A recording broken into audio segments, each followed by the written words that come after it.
Hey everybody, on this episode of Gaming and Collecting, I am joined by Rick Firestone of Pixel Project Radio for us to discuss Final Fantasy VIII. Quite possibly one of the most polarizing Final Fantasy games ever made. But does it truly deserve that hate? Let's find out.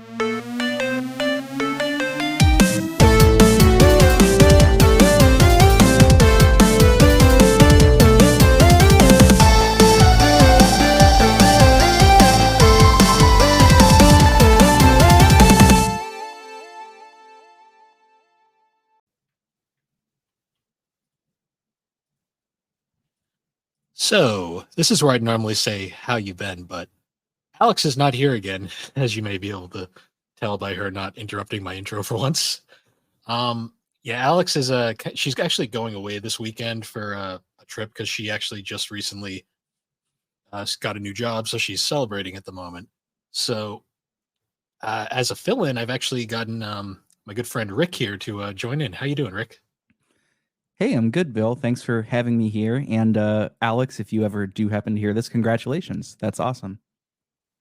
Yeah, she was having a tough time at her old job. I'm not going to get into it just for personal reasons, but she just got a new one, and tomorrow's her last. At the time of this recording, because this is probably going to be up way after she's already started. At the time of this recording, though, she's her final days tomorrow, and she's going to New York for the weekend. So good for her. Yeah, that's awesome. Good job, Alex. Yeah, and longtime viewers might remember Rick. He was previously on our Studio Ghibli episode and the wonderful controller debate episode that I still go back to every now and then.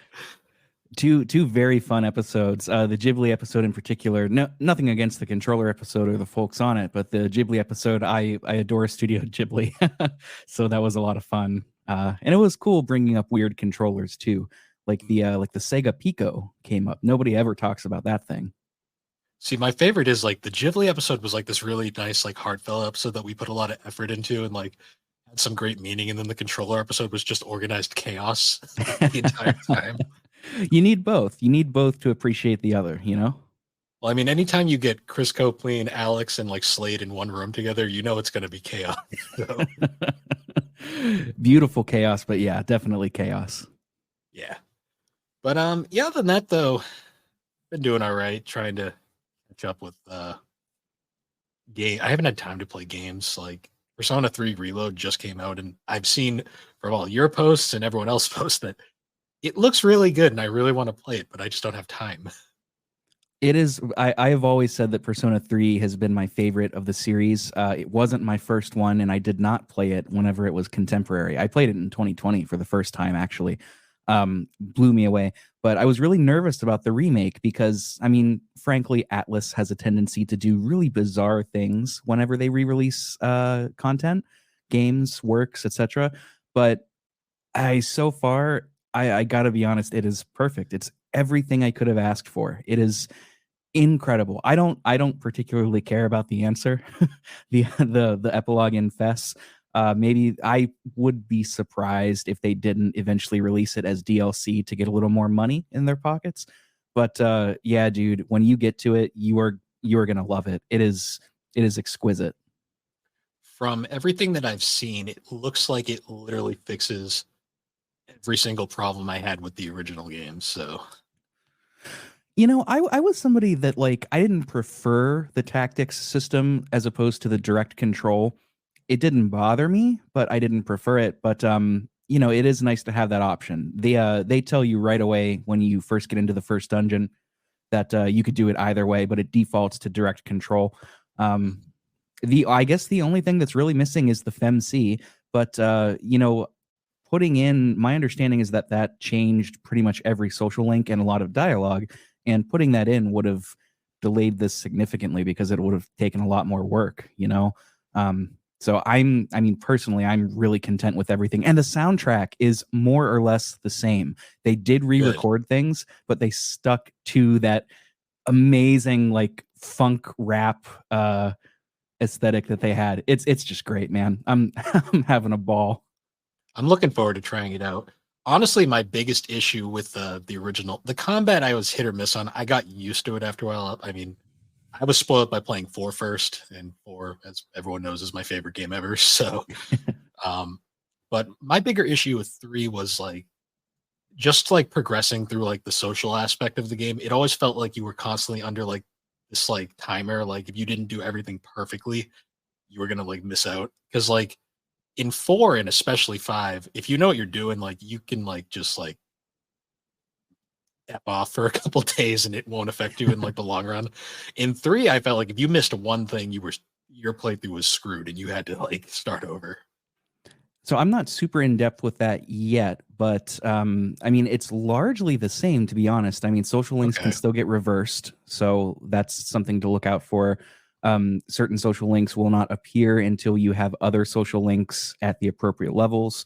Um, full disclosure, I'm just in May. Like I've just really begun. I'm only 9 hours in, but so far, it's it's social link wise, it's more or less the same.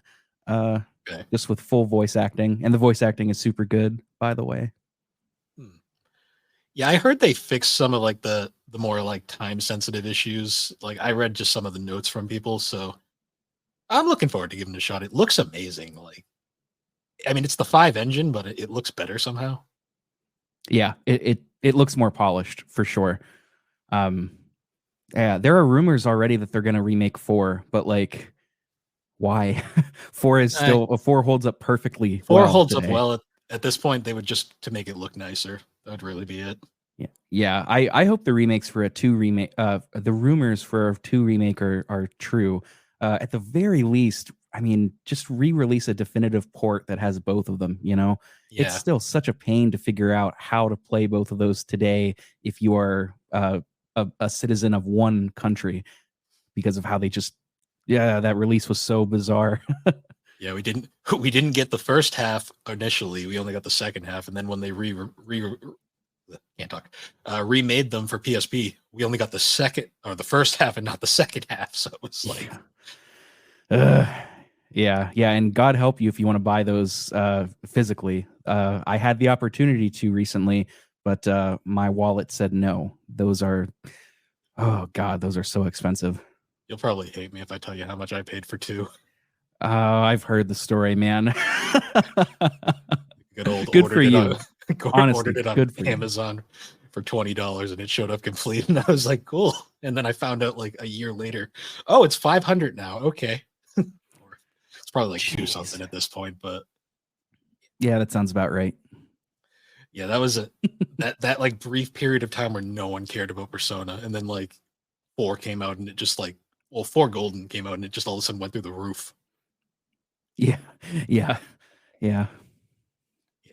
Other than that though, I've mostly just been catching up on manga and anime because got to do that for the other shows now. So Yeah, absolutely. I've been thinking about, I just realized that yeah, I can't say that. Grand Blue Fantasy, that is hard for me to say. Is on YouTube, the season 1 of the anime, which I guess is just not available literally anywhere else. And I kind of want to get into those games. Relink looks amazing. I have one of the fighting games on Steam. I got it like discounted, and yeah, I want to get into it. So I was thinking about starting that up. I am notoriously extremely bad about watching TV. I was doing an Inuyasha rewatch, as you know, fell off that pretty hard. I was watching Atlanta, fell off that pretty hard. I'm just so bad at watching TV. I'm really bad it's at it. it's hard to stay committed. That's why like for me it's like we do like the our anime swaps because that kind of forces me to watch something. But like when it comes to something long form, it's tougher. Like right now, the biggest one is Attack on Titan. I still have yet to watch it, and I have like 5 people on my back being like, "You need to watch this," and I'm like, "Oh boy." That's another one that I really want to see too. I have a lot of anime that I really want to see. It's just, time. There's just Yeah, never enough of it. it's literally I just don't have the time, or like I'd rather do a number of other things in that period of time I'll be watching. So I just kind of it always gets pushed back. That's a big one too. It's like it's a time commitment, and I mean, I like to read. I like to walk around the block. I like to do any number of things. I don't. There's just not enough time in the day to do it all. Nope. We get less and less as we get older. But the cool news is, like, think about it. We could be 70 and like sitting down to finally get around to watching Attack on Titan. That'd be pretty cool. Yep. And that and its two spin-off series by then probably. Oh, sure. Yeah, but as for our topic for this episode, so this is a non-Alex episode, so I like to use those as my excuses to cover topics that I know she'll never want to talk about or be interested in. And for this one, this has been kind of just a little bit of a self-indulgent thing on my part, but I've said it in the past. My favorite Final Fantasy and my first RPG I ever played was Final Fantasy VIII. And I've learned over the years that 8 is a very polarizing game. It seems to be you either like it or you hate it. And I've been kind of in that minority that really wants to talk about this game positively, but it's very hard to find people that have the same views. So Rick here actually recently played the game, and he generally had a fairly positive outcome of it. Yeah, absolutely. I never owned this as a kid. This was the one Okay. PS1 Final Fantasy I didn't have. My cousin had it, and we would often, trade games back and forth. I think in exchange for this, I lent him Legend of Dragoon. Uh, love that game too. But I bounced off of the game as a kid because the tone was so different. I had played Final Fantasy IX first, Mhm. and then 7. And in a lot of ways, even though 7 deals with some mature subject matter like environmentalism and anti-war and capitalism, 8 for some reason just felt more mature. This actually 8 and Xenosaga both I bounced off of as a kid hard, and now Xenosaga is one of my favorites. Go figure. But I played through 8 for the first time on my Switch, and while a lot of the criticisms are valid, and I Mhm. do think at a certain point the quality gets significantly more inconsistent. I had by and large a great time with it. I think it's a really good game. Would I put it in my top 3 Final Fantasies? Personally, no. But that doesn't mean that it's not good. I mean, I just played 16 and it was significantly better than 16 in my opinion. I in some ways I like it more than 7. Uh but yeah, I mean, I'm sure we'll get into specifics as we go along. But yeah, it is not as bad as people make it out to be. Yeah, and I've always felt like 8 was the game that a lot of people played back and they kind of got burned by, and then just like have always had this like kind of like sour like kind of feeling towards over the years. And And oh, go on. I'm sorry, I was just gonna interject. It didn't help that Spoonie had that one very infamous Yeah, YouTube review that just got people to really lampoon the game, and I think that influenced a lot of the folks online at the time for sure.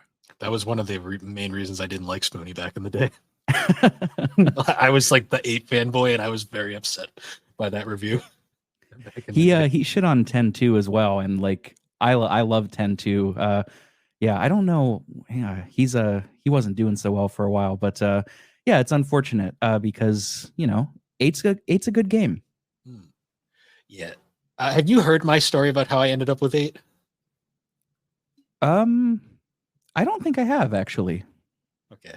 I think this is the first official time I'm telling it on GNC, actually, believe it or not. I've told it on a few other shows. So I got Final Fantasy 8. I'll probably go back and forth between Final Fantasy 8, FF8, or just calling it 8 throughout this video, but or podcast, I should say. But so 8 came out in 1999, so I was a whopping 4 years old at the time. And around that point, I had a friend up the street who had Final Fantasy 7 on the PlayStation. And I remember seeing 7 and being like just entranced by it. Like I didn't understand that games could be like that because I at that point I had mostly been playing licensed games and Crash Bandicoot or like some other platformers at the time. So I'd never seen a game like full on just like that expansive and open. So of course, coming that Christmas this coming year, the coming year, I really wanted 7. So 4-year-old me wanted to be mature for the time and decided to write it out in full with the Roman numerals. And my 4-year-old brain added an extra I because I didn't know Roman numerals very well. And it's safe to say that that Christmas I got 8.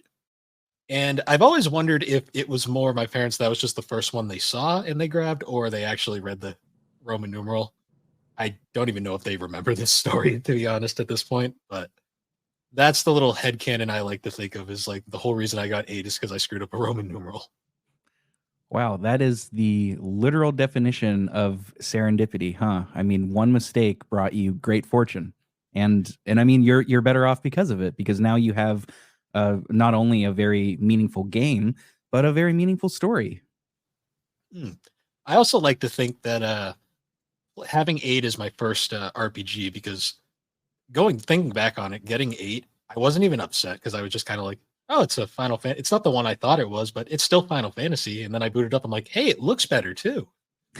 Um, we'll get into that later, but I like to think the whole fact that I played 8 first is actually the reason why I have such a high tolerance for complicated battle systems and RPGs at this point.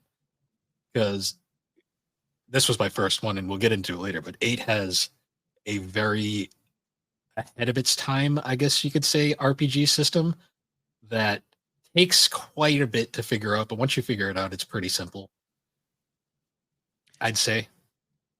Yeah, junctioning is pretty infamous. Believe it or not, it wasn't the junctioning itself wasn't my personal friction with the system.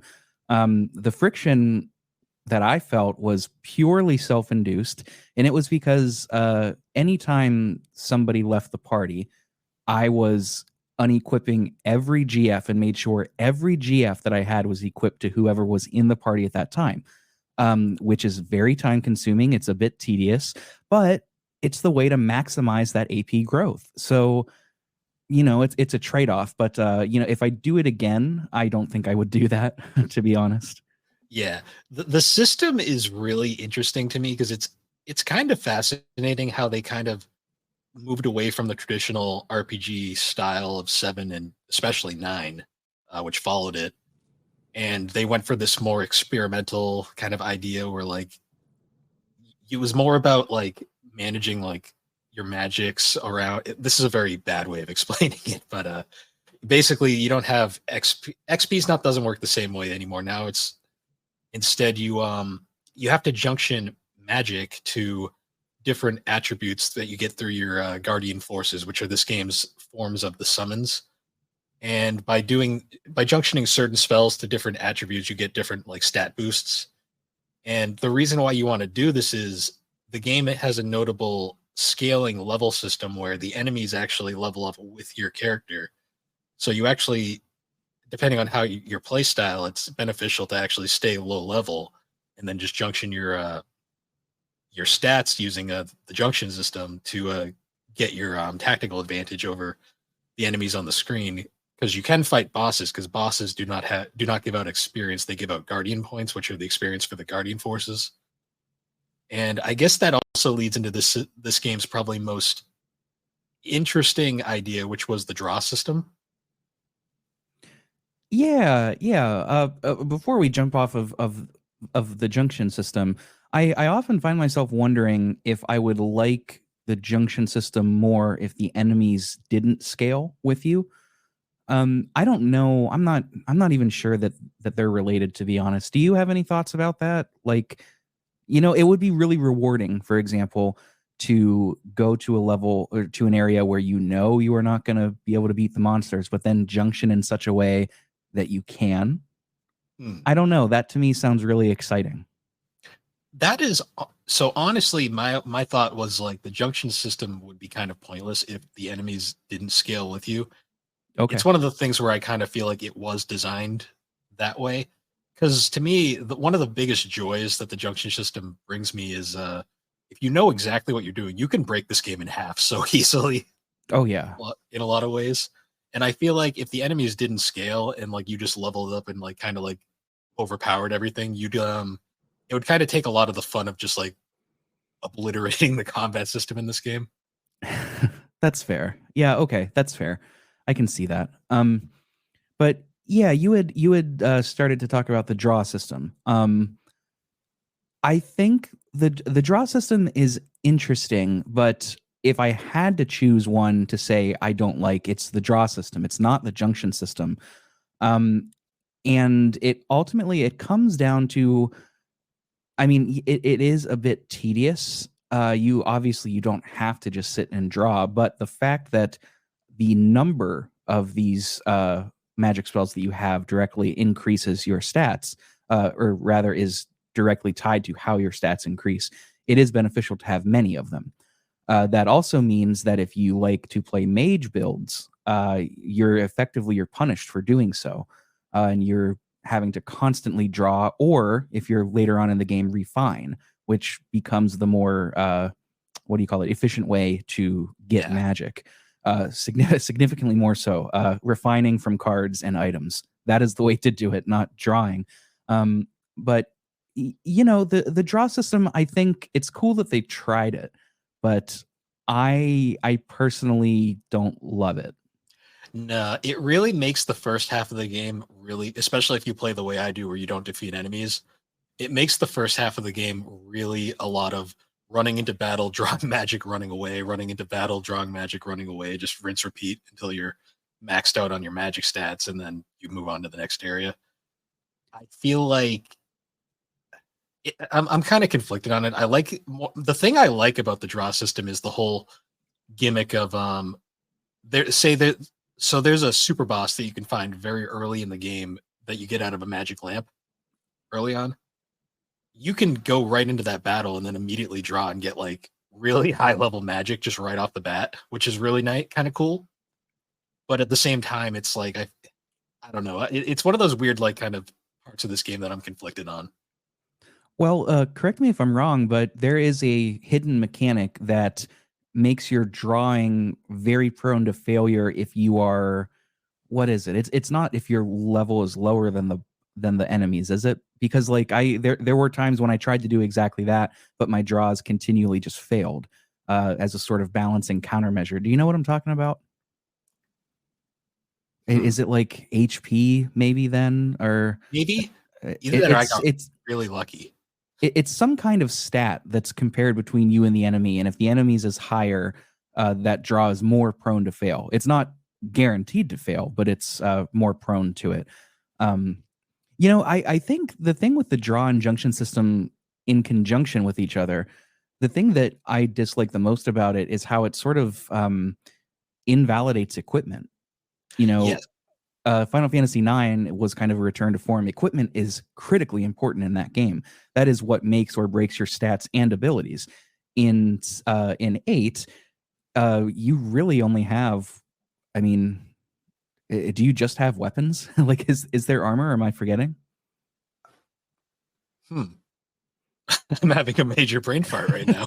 Um, Either way, your primary way of upgrading your equipment is what I'm telling the listeners. I'm obviously not telling you, but it's through you find magazines in the world, Weapons Monthly, and they'll teach you how to build these weapons, and then you build quote unquote at the shop, which is just buying them. But all that really does is give you a new limit break and a minor attack boost, if I'm not yeah. mistaken. It doesn't really, like, your stats are hard coded to the magic that you are junctioning onto yourself.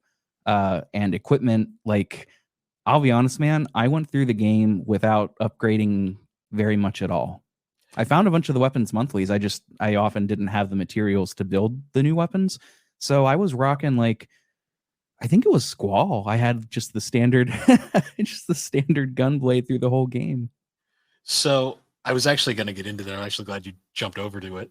The weapons system, like the traditional weapon system in this game, is probably my least favorite aspect of the combat. Like it's a cool idea, and I like the whole kind of like an early crafting kind of mechanic. It just feels so unnecessary at times, though. Like I'd rather just go to the store and buy like the next Buster Sword or whatever, or the next whip for Quistis, like just all this sort of things where it's like I feel like they really thought out this kind of cool idea, but at the same time, it just kind of feels like more steps for something that really didn't need this many steps. Yeah, especially how minor the upgrades are. There is a I'm not exactly sure how to call him a game. I don't know if he's a games critic or a games writer, because he's done both. But he's a gentleman named Pat Holloman that I follow on Twitter. Good opinions about games, good writing about games, and he had in talking about Sea of Stars, he had thrown out this little idiom that he likes to that he noticed that I find quite that I find to be quite true, is that in most RPGs, when you buy new equipment, that is pushing your stat up several levels, right?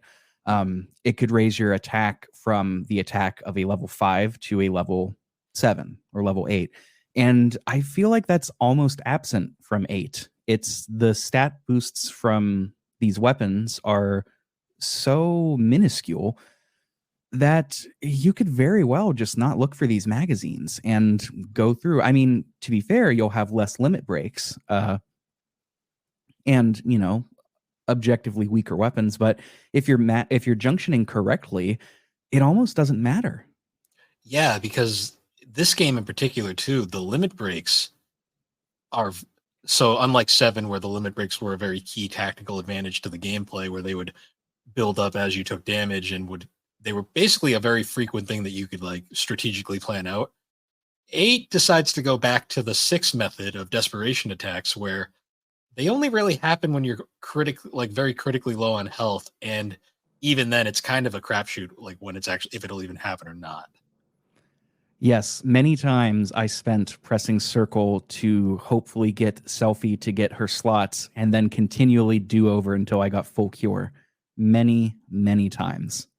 Yes, it's like one of those things where it's kind of like, oh, cool, limit breaks, those are fun, and it's like, oh, they only ever happen if you're not playing well, and darn, they're not very useful in the end. Yeah. Yeah.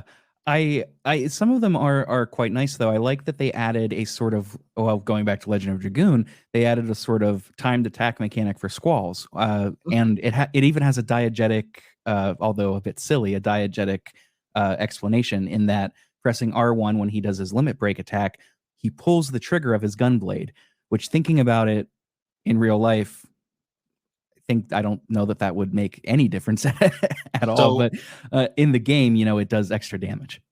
supposedly, like the story background is like by like firing the gunblade, it puts a tremor through the blade that is supposed to like add to the damage. A vibrating blade, huh? Essentially. What will they I think of won't next? I won't lie. I like Squall's revolver gunblade. Oh, I do too. I think it's a really, really cool design. I really appreciate the originality to it. I don't get me wrong. I like the original style that they went back to with 9, but that sort of inventiveness is really neat, and they do that more going into like 10 and 12 and 13, especially too. It's very neat. It's much cooler than just big sword like Cloud. Yeah. Yeah, and Squall's at least has like this really fun like design to it. I will say Cypher's gunblade, not as big a fan of that one, because that one kind of just inherently shows off how the gunblade is kind of dumb. But because his is basically like a standard pistol, and you like hold it like this, and the blade comes off the end, and you're like, this is just doesn't work. But I Yeah, I think I'm guess overthinking it.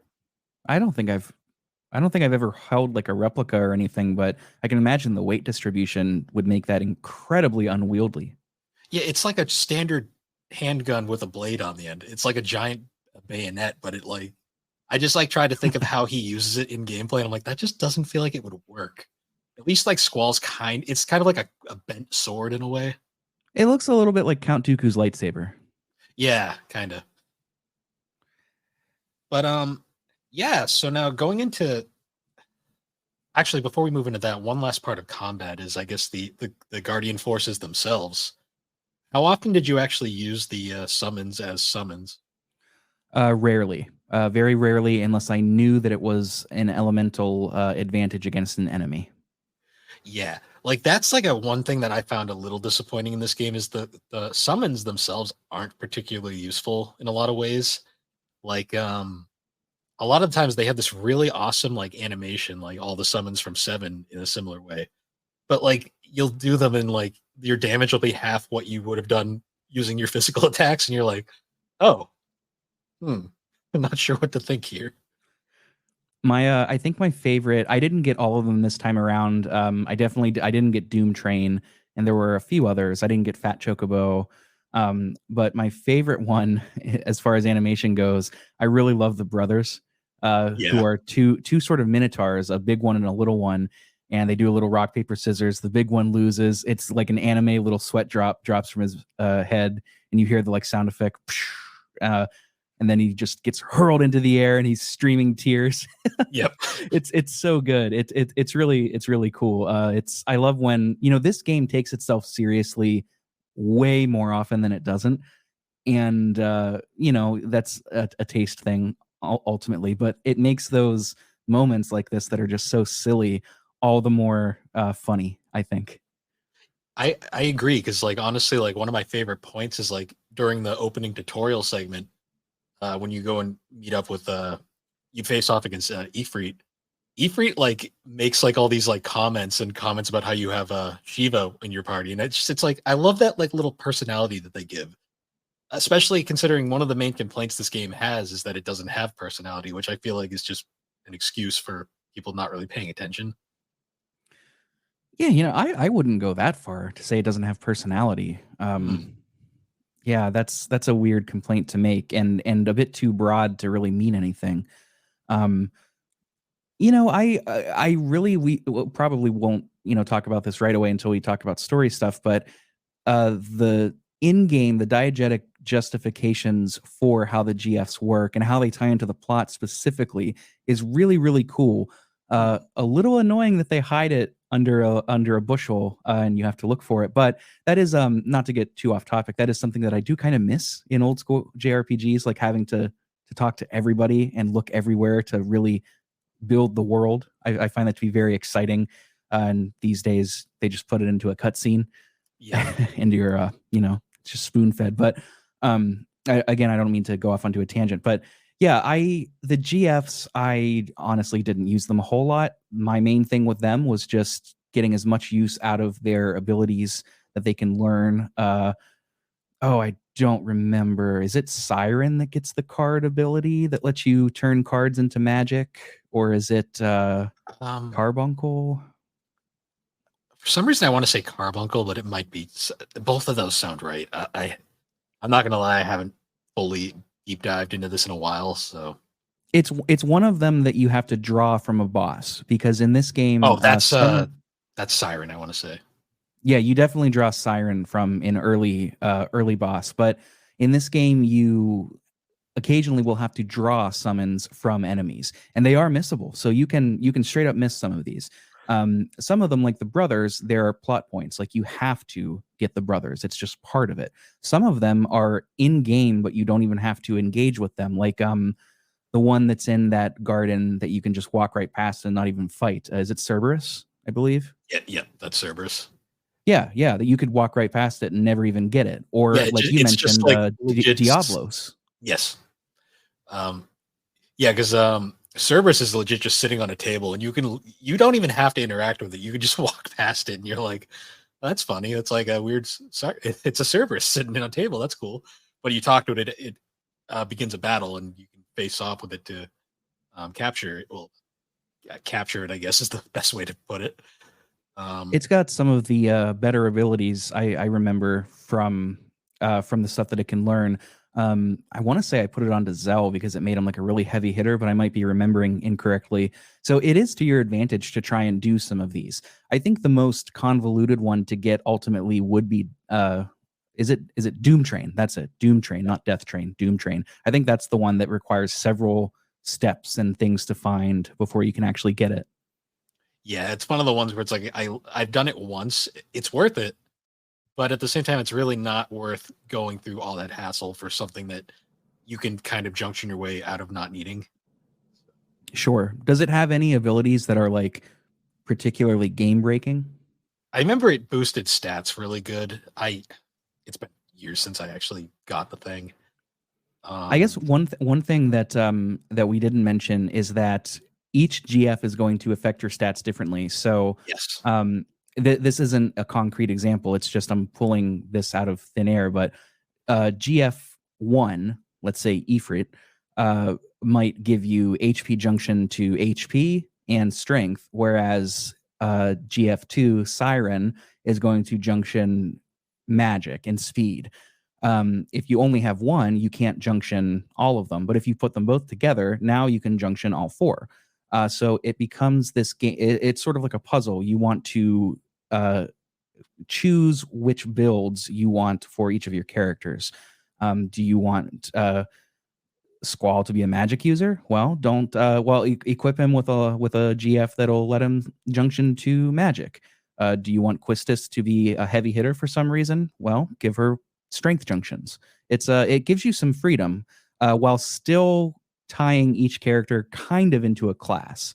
Quistis is the blue mage, Zell is obviously a fighter, Selphie is kind of the healer, things of that nature. Yes. I think before we move on from the combat system, the one final aspect to it that gets kind of forgotten because it's kind of a last minute thing is your menu. So VIII's menus are a little intimidating at first, just because there's a lot of different folders and stuff you can go through. One of the things you can change is like your on-screen like options. You get 5 options, but you can only have 4 in your menu during battle. So one thing has to get dropped. So like there's attack, items, guardian force, draw. I forget what the 5th one is. Magic. Yep. And then as you go through the game, and I'm sorry, I don't mean to interrupt, Bill. As you go through the game, you can also get new abilities.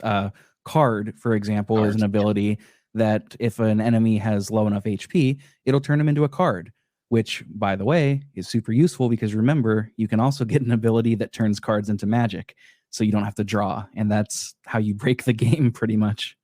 Yes.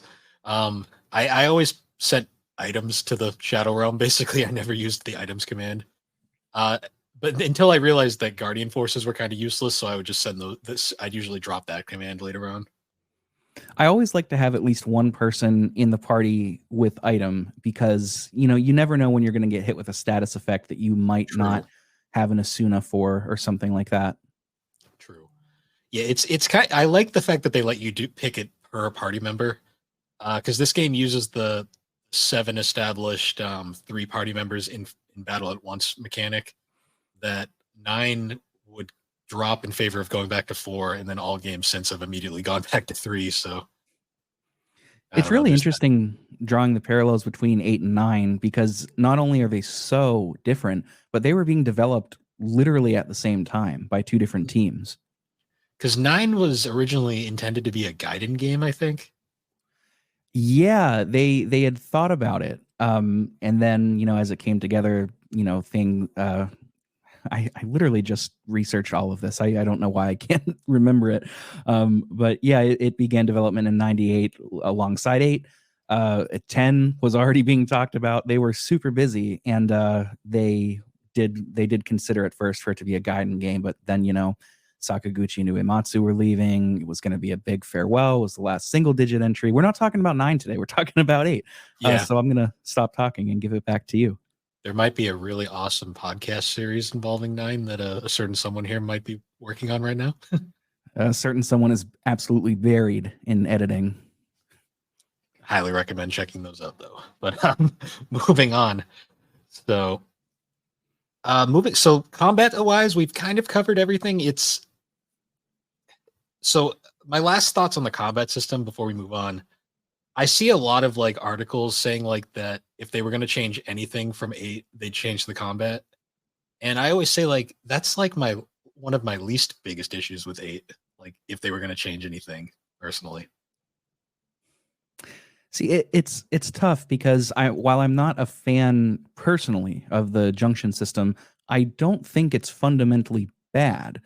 I think it's a taste for certain people, and I just don't have that taste for it. I'm being put on the spot a little bit. I don't know what I would change if they asked me to, take one thing away from Final Fantasy VIII. In some ways, it might be the localization to just improve it a bit, Yeah. particularly for Squall. But I don't think it would be combat for me. Yeah, like for me, the combat system isn't really the problem with this game. To me, like I feel like it could be tweaked a little bit, just with modern sensibilities. Sure. Um, to me, like the thing that this game I feel like is could use the most work is probably either like you said, the localization or aspects of the story. I feel like could use some work, but we'll get into that, I guess, shortly. Because next, I wanted to talk about the characters a little bit. Because eight has an interesting cast of characters that I feel like gets too much hate nowadays. 100%. And I'm just going to come in strong and say Squall is a well written character. I firmly believe this.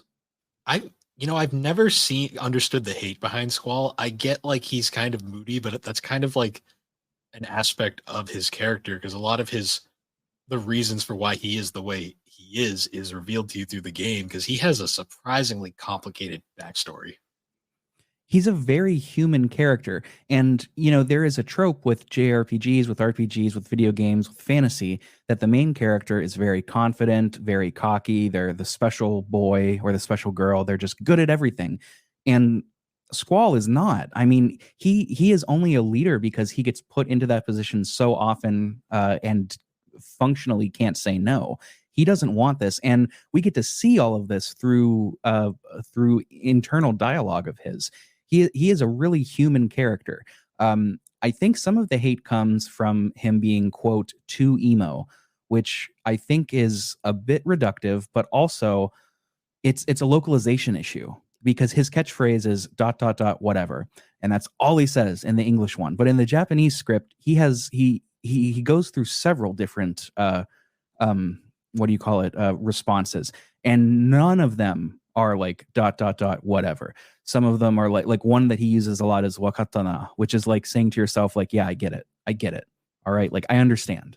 Or sometimes he'll say like, all right, I'm sorry, like sarcastically. It's I In full disclosure, I haven't played the game in Japanese. I'm just going off of what other people have said, but I think that hurt him a lot, the localization. I really do. And while he's still a really well-written character, I mean, if they enhance the localization, I think a lot of people would like him more and give him the respect that he deserves. I think the localization hurt a lot of the characters in this game. Yeah. Because like to me, like when I was a kid, like because I won't lie, I grew up, I had some pretty bad social anxiety. Talking to people wasn't always the easiest. I kind of related to Squall because one of my favorite aspects of Squall's character is like, yeah, there's the dot dot dot whatever it's been known, but there's also the a lot of times his inner monologue will come through and like in the parentheses where he'll actually like kind of describe what he's actually thinking, and a lot of times like I would kind of relate to that because it's like he's not trying to be a dick, he just doesn't know how to not be a dick. Yeah, I can see that. I can see that. Another thing that folks often forget, but is being talked about more often these days, is he is a teenager. You Yeah, know, it's always very weird to me when fantasy and fiction will essentially put an adult in a child's body. They're very mature, they understand these complex emotions. That's not Squall. I mean, you see him in real time work through a lot of his trauma that you mentioned from his childhood and from his past and his insecurities. You get to see it in real time. And that's not something that we get to see all the time. We see it a little bit in nine. We didn't really see it from Cloud very much at all until like the later three half of the fourths of the game. way. Yeah, exactly. And I think that's really special. I think that's one of my favorite parts about the characters in this game. To be quite honest with you. Mm. Yeah, because that is a good point. They're all so the main gimmick of this game is that it takes place in a some arguably probably the most modern Final Fantasy in a lot of ways. Um, and it's set in like a military school, and these are all like teenage students of this military school that's designated to kill sorceresses. Um, Child soldiers. pretty much, Like I believe the entire cast is like 17. I think Quistis might be like 18. Yeah, the old instructor. Yeah, who, by the way, they really just kind of shove off to the side, like not even halfway through the story. That's a real shame because I really like Quistis. Yeah, she has like this really awesome arc at the start where she's like the quote unquote failed teacher, and she's basically being demoted to just a regular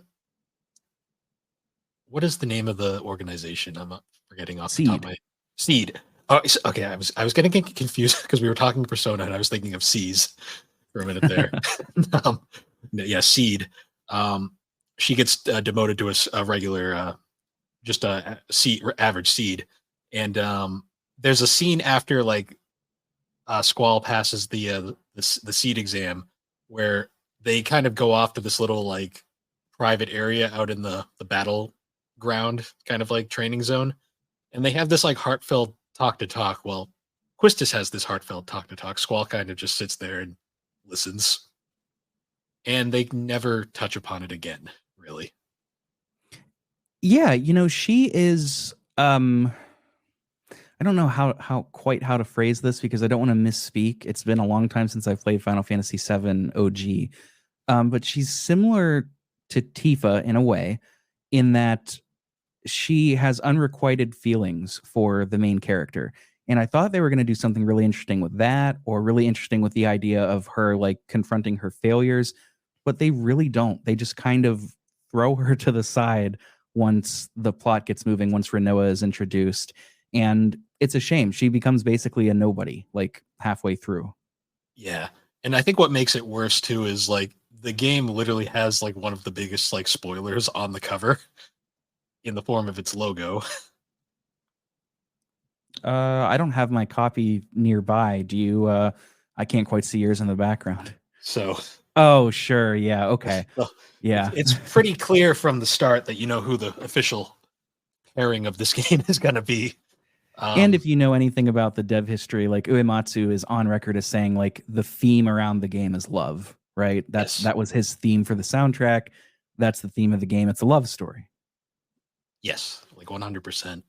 And I guess moving on now to the other character that I feel like the localization utterly butchered, Renoa, the female lead. Oh, really? So, do you know about how her personality was supposed to be in the original Japanese? No, I actually don't.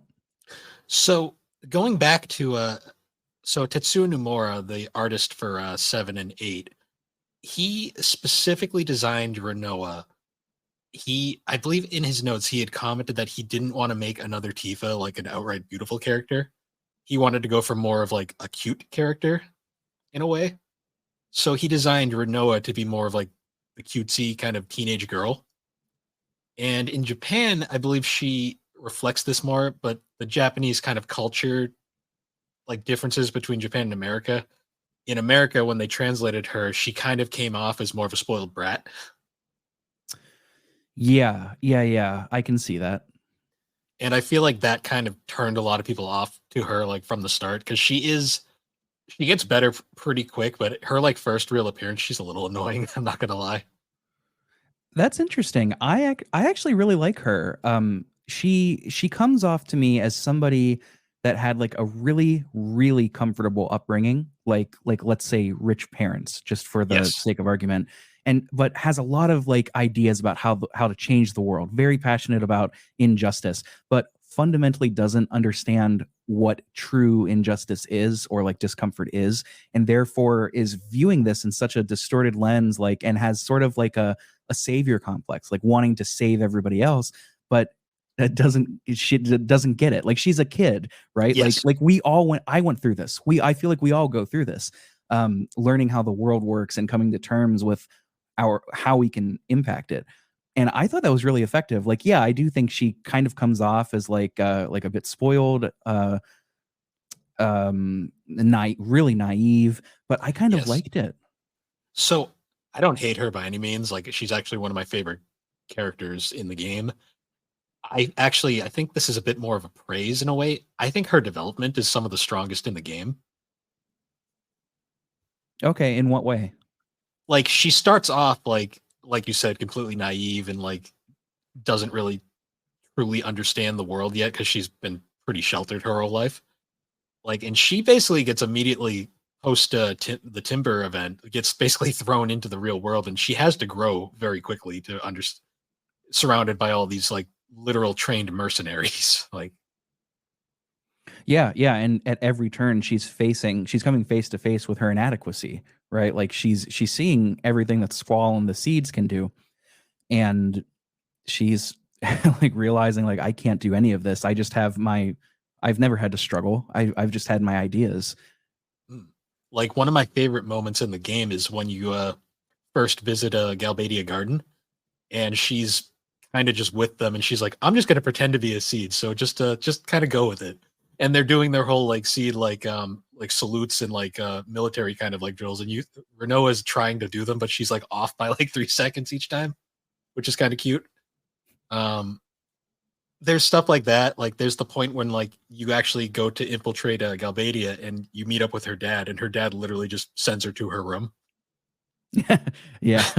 which is all. And of course she breaks out, but it's like kind of stuff like that where it's like you realize she's like starting to like understand like this is actually serious, because then she immediately breaks out and legit tries to take out the sorceress, and that kind of kickstarts pretty much her entire character arc where she I probably should have put up a big spoiler warning at the start of this, because we're probably going to spoil most of this plot going through.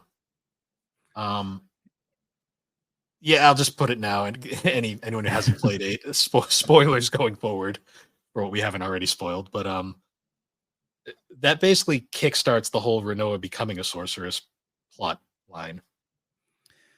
Yeah, I was a little. I remember actually messaging you or tagging you, and I was like, "Did I miss something?" Because they reveal that out of nowhere, and everybody just kind of accepts it.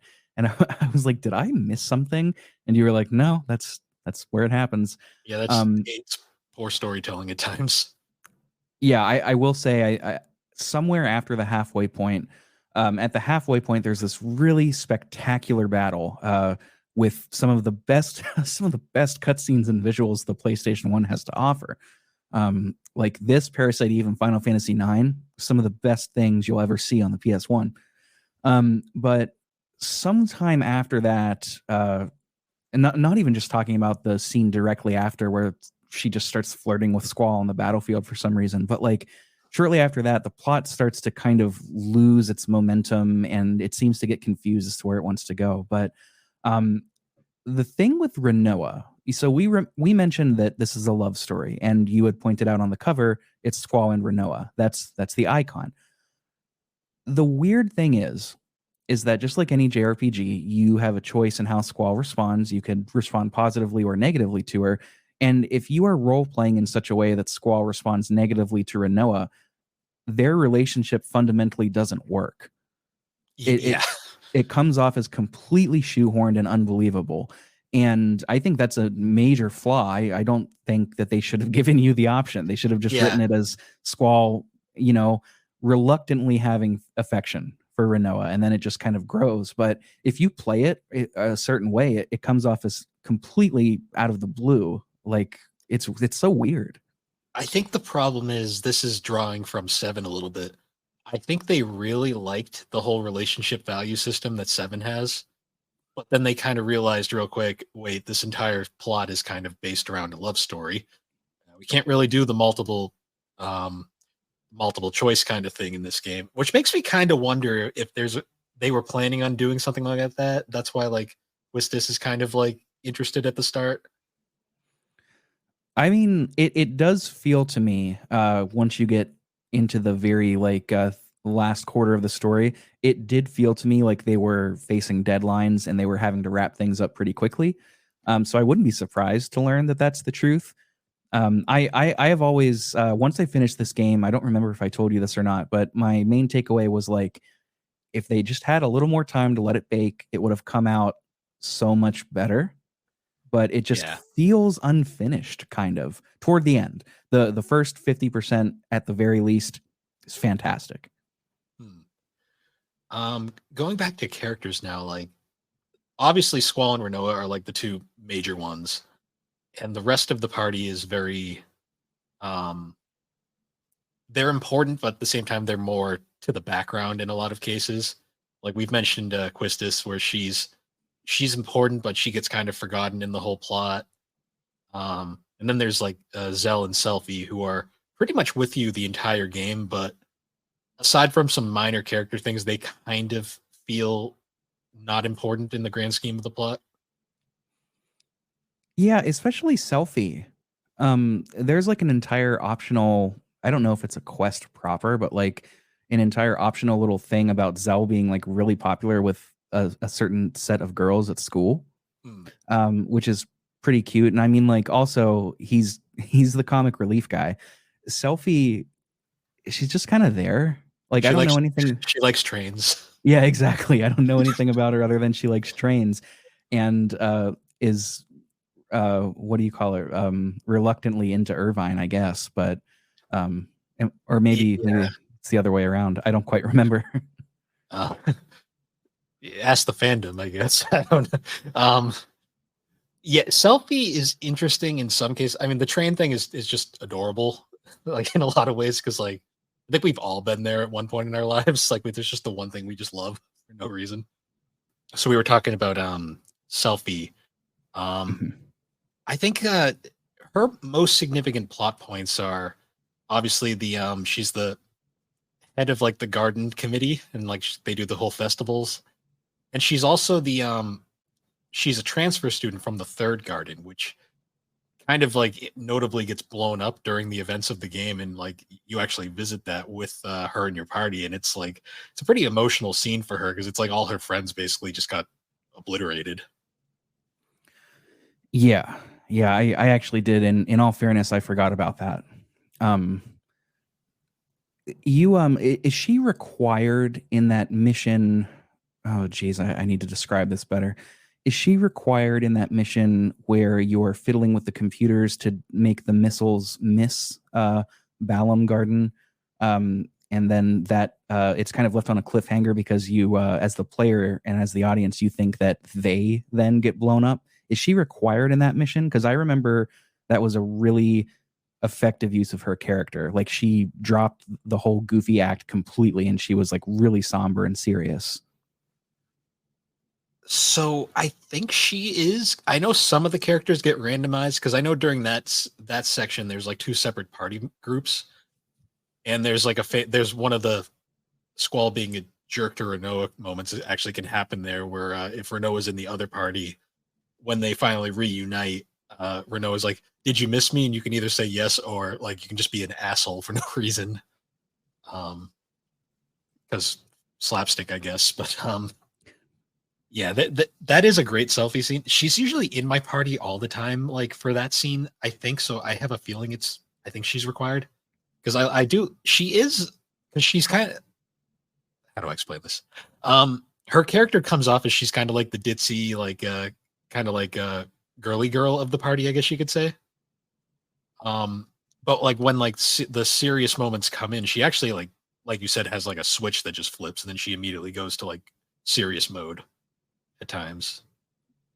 Yeah, I think the criticism that I would levy is first of all I agree with everything you said, but the criticism that I guess I would levy is that we just don't get the character rating in this game is so lopsided towards Squall and Renoa that we just don't get to know Selfie like them, and I wish that were different. You know, if that might be, I mean, that's not really localization, but that would be something that I would hope to change. You know, and could have again. I mean, if it just had a little longer to bake in development, we maybe could have got that. Because like kind of similar with Zell, like Zell has so many like great moments in the game, but they're all like optional things you just have to kind of find. Like one of my favorite Zell jokes is the whole like he loves hot dogs and he's always late to get hot dogs. Every time. Yeah. Or you can visit his house in Balam and he won't let you in his room. Like he's very adamant you can't go in his room.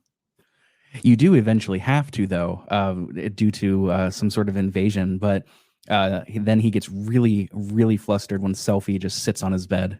Yep. And I like how he's just like a mama's boy the entire time, which is really Oh, cute. totally. One more thing with Selfie. This isn't really directly related to the story. Well, actually, yes, it is.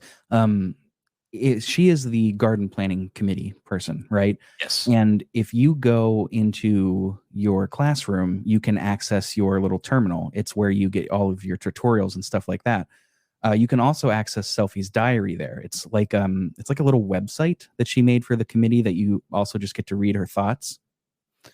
She'll summarize missions, she'll write diary entries, things like that. That's where a lot of the world building in this game comes in, and it's entirely missable. Specifically, a major plot point about the GFs and how it affects memory, Yes. which, if you miss it in the game, it's not explained very well at all. They kind of just drop it onto your lap at a certain point. But if you read Selfie's diary, this stuff is sprinkled in breadcrumbs all throughout. And some people will say that's a con. It's like hiding the brightest light under a bushel. I get it, I do. But at the same time, that's just what you had to do in these older JRPGs. You have to talk to everybody, examine the environment. I personally like it. It's a taste thing. But if you're still listening and you haven't played the game, even though we're beyond the spoiler wall, definitely keep up with reading Selfie's diary, because it updates throughout almost the entire game. Another thing too about that, bringing up that terminal, that we kind of missed talking about during the combat segment is that terminal has a very important aspect to the gameplay, and that's where you take your seed tests. And by taking the seed tests, that's actually how you get ranked up on your seed rank, and it actually raises your. So this game does an interesting thing with money where you actually get paid like a military stipend every couple of hours of gameplay. Um, Depending on your seed rank, you get more money, which is also tied into the opening tutorial. Depending on how your actions during the tutorial depends, it'll determine your starting rank, and then you take tests at that terminal to raise your rank higher. And I think the idea was, Oh. oh, you didn't know this? Didn't know that one? No, I didn't know about the tests. I knew that, the game will often give you time limit choices, and if you choose the lower time limits, you'll get a better score. Okay. No, I didn't know that there were tests. So I didn't either until I discovered the wonderful Final Fantasy VIII strategy guide. The official Brady Games strategy guide. Yep. That tells you, by the way, there's a terminal that gives you tests, and that's how you can raise all your ranking. Oh, and here's all the answers to the test questions, by the way. Well, that this would have thing's been good to know. Yeah, it doesn't tell you about this at all in gameplay. I think you have to talk to some random NPC that gives you the rundown of it. So I feel like the intention was you were supposed to go to that terminal to take the tests, and then of course curiosity, you'd go through the other things in the terminal. They just don't give you an incentive to ever use it. And they also don't make it clear, or maybe they do in like a very offhanded remark, that it gets updated from Selfie. So like you get her perspective on every seed mission you go through, and she'll write in the entry like, "Oh, I can't tell you about this," but then once it's over, she's like, "Okay, now I can tell you," it's kind of endearing. But it's really worth your time to check it out, because it really helps. A lot of folks will say this game's plot is hard to follow, and if you don't put the work into understanding it, yes, this, just like Kingdom Hearts, if you don't willingly engage with it, yeah, you're going to be confused. And same with here. If you read Selfie's diary, you're going to have a much better understanding of what is going on. Now, before we move on to speaking of that, like probably the biggest point of confusion in the plot early on, there's one last party member we should talk about, and that's Irvine or Irvin. I'm not sure. What are your thoughts on Irvin? I'm curious. I like the character archetype of the guy with such deep insecurities about what he's trained in, like his quote unquote profession. And he's just so insecure that it's like it affects his performance. So his personality is like an overcompensation. I like that character archetype. I know where you're going to go with what you're going to talk with about him with that specific scene. I don't think there's any saving that. I think that's just a misstep in the writing. But Yeah. I didn't really use Irvine very much because I just don't like having to worry about buying ammunition for his Hmm. gun. And you get him so he's the last party member you officially get, and you get him so late into the game, well, into the first disc that it's like by then you've already like figured out your established party that you want to use. So it's kind of like he just kind of shows up, and you're like, cool, another party member, I guess. And it's weird too because the other character in this game that uses a gun is a man named Laguna, and I don't. Laguna doesn't use ammunition, does he? Nope. Yeah, it's a weird choice. But probably like they're like, okay, Irvine is like a main character, so we'll give that mechanic. It's just I don't know. I don't like. There's a character in Xenogears that it kind of does the same thing, same way. I don't want to worry about it. Plus, he's not like I don't know. He's not super great, is he? As a fighter? No, and his personality is his in-game writing isn't the best either. Like we'd mentioned earlier, the thing with him and Selfie, it's like he's kind of a flirt, but he only chooses to really flirt with the girl that doesn't even realize he's flirting with her. Well, flirting with her, yeah. Um, I Yeah. will say there was one really funny moment with Irvine really early on that got a chuckle out of me. Is there's a point when you first get him in your party, and he's like, "Okay, I'll set up the groups we'll take for this next mission." And his group is just him, Noah, and Selfie, and you Yeah. have Zell and Quistis, and I'm just like, okay. And Squall immediately just goes, "No," and you can separate them the way you want. But that Yeah, got a chuckle out that's of me. really good.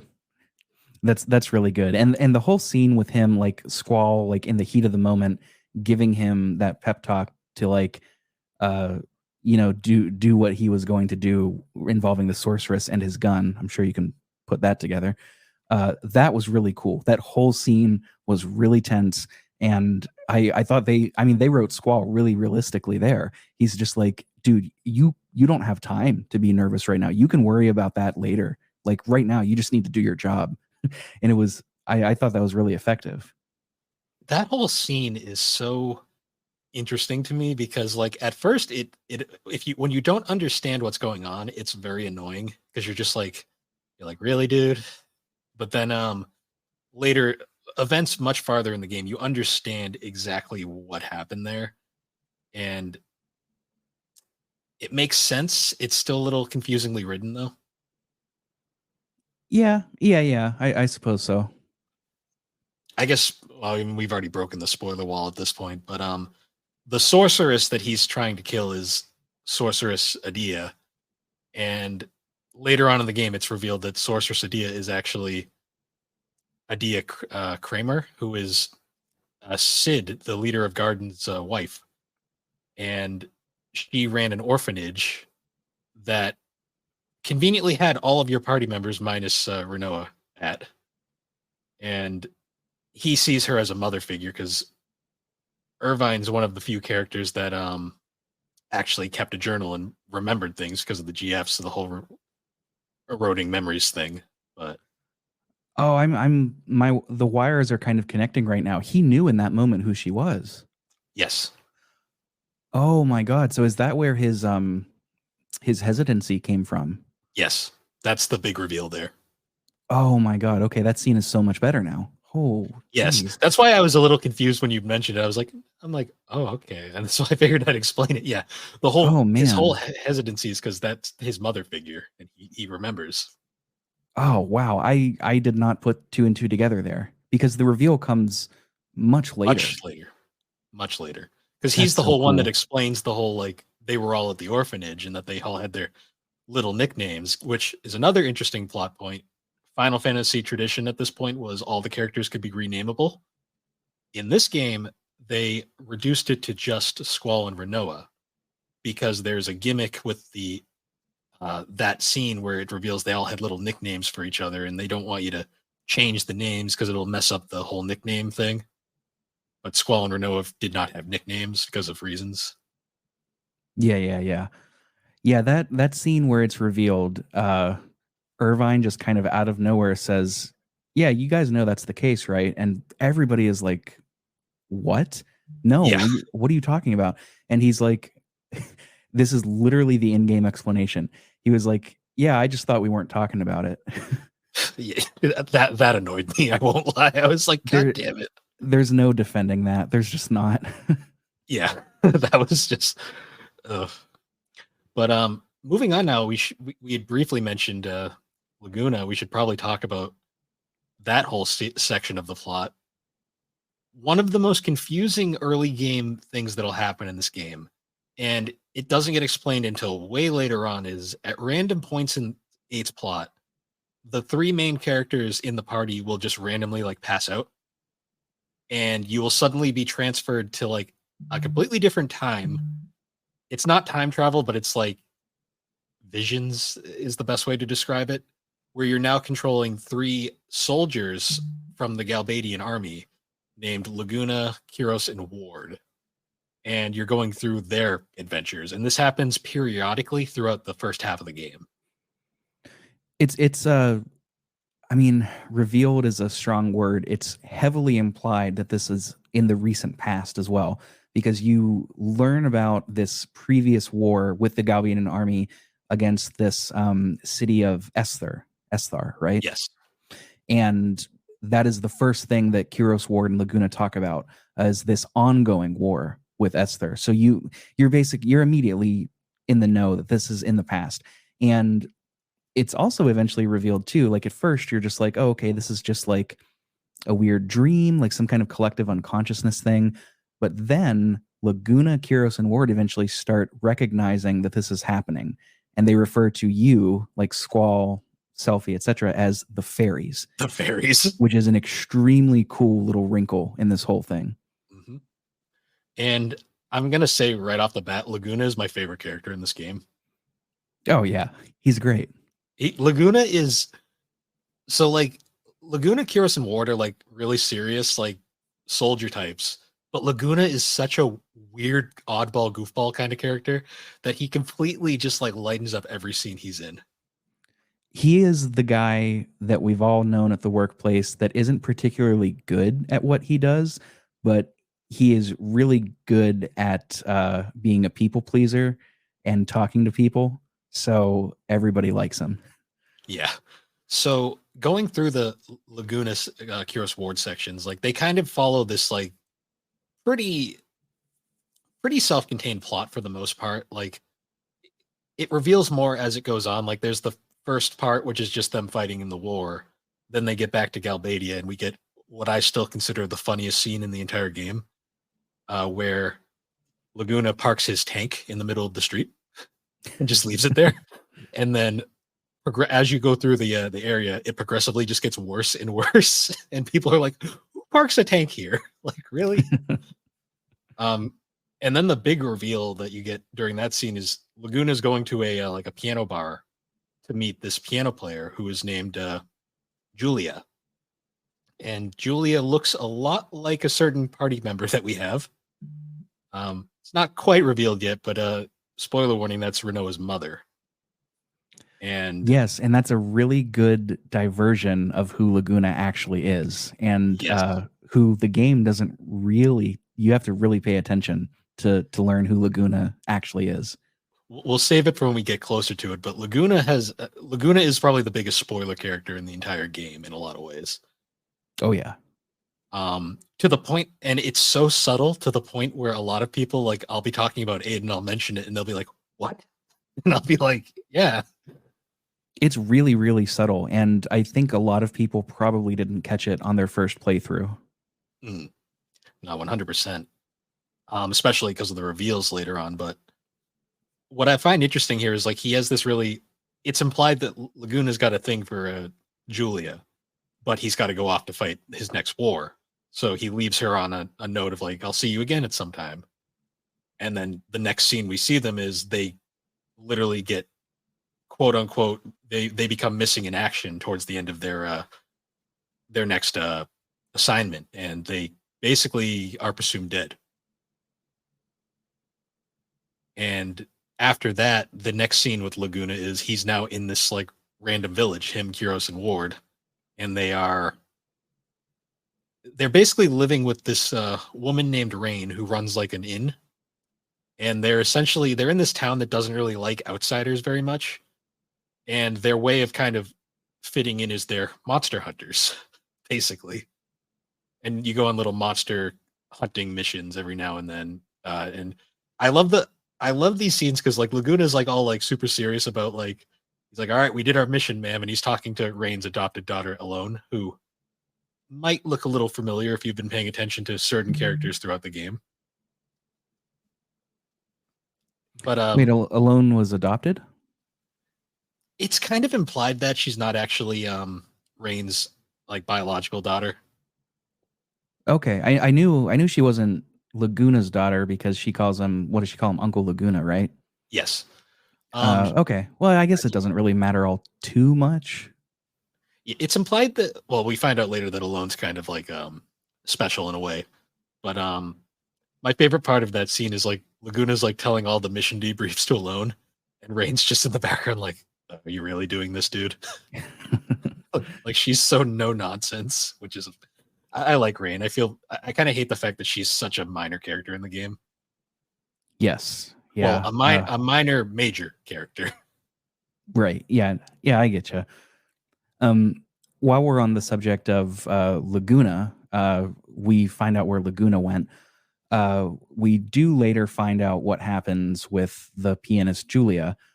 We learn this, and this is actually super cool. We learn that Julia in game wrote Eyes on Me, which is a track in the game, which I think is really cool.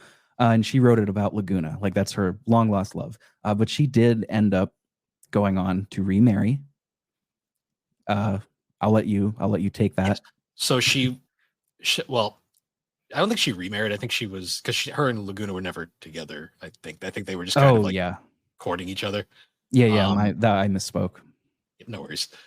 She later, assuming he was dead, she moves on and she later marries General Caraway of the Galbarian military, who you find out if you remember from earlier in the game, is Renault's father.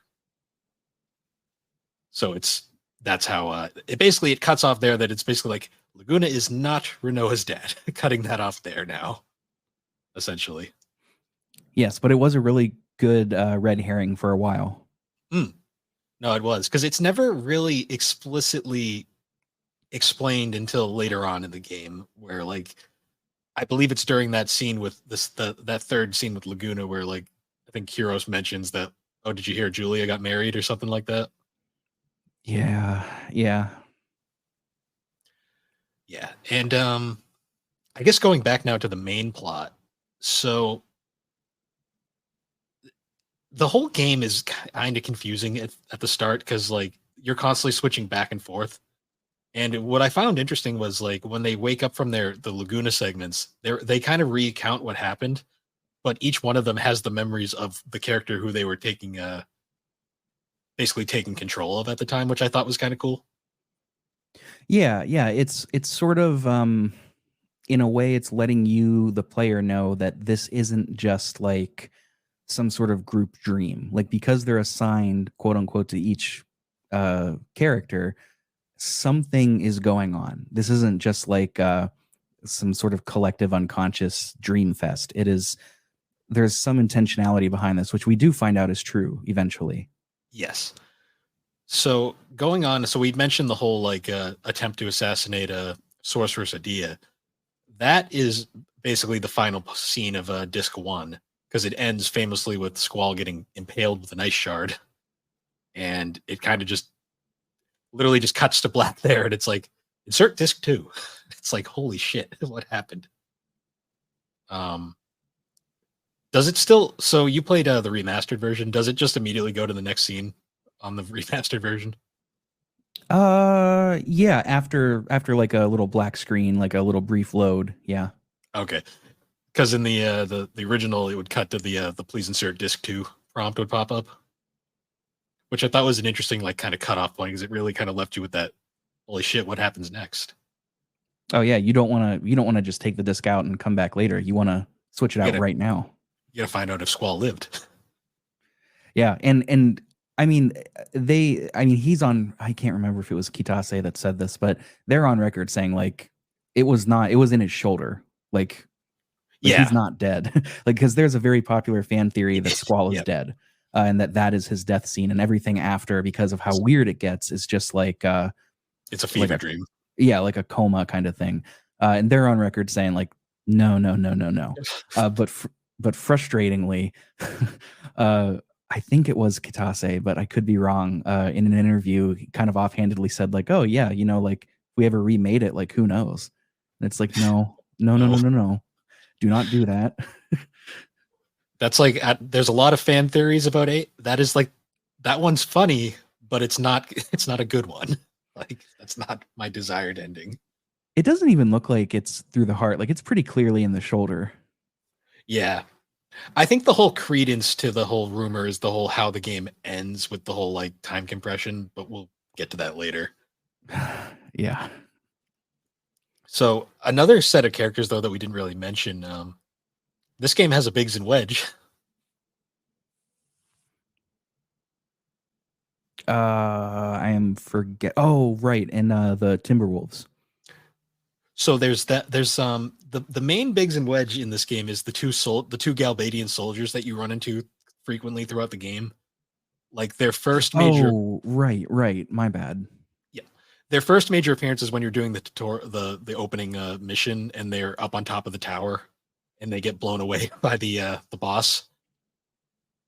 Um, and one of my things I like about them is they continue to appear, and every time they show up, they've been demoted like more and more in the Galbadian military. Yeah, and eventually there's like a scene where the lower ranked of the two, I forget which one it is talking, and the higher ranked one is just like, just get out of here, man. Like, go have a family. Like, do something meaningful. This sucks, and they just go AWOL basically. Yeah. Not the most entertaining Biggs and Wedge in the series, but they're one of them. I like their little like charming like banter whenever they pop up. Whenever they're around, that you're gonna have a mini boss fight, but it's not gonna be like too crazy. Yeah.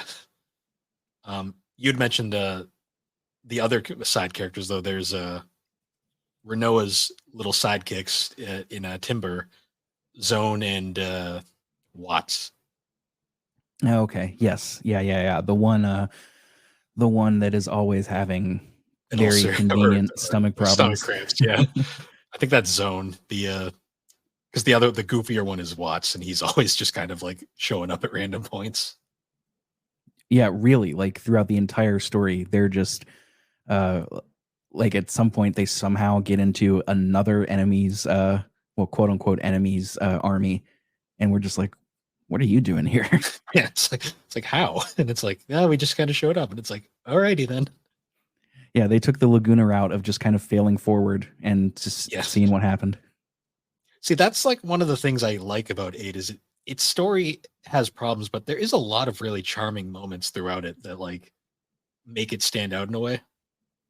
Oh, most definitely. Yeah. I really don't think the missteps in the writing take away from the story as a whole. And, back to the complaint that you had brought up, somebody said, or folks have said, that the game doesn't have personality.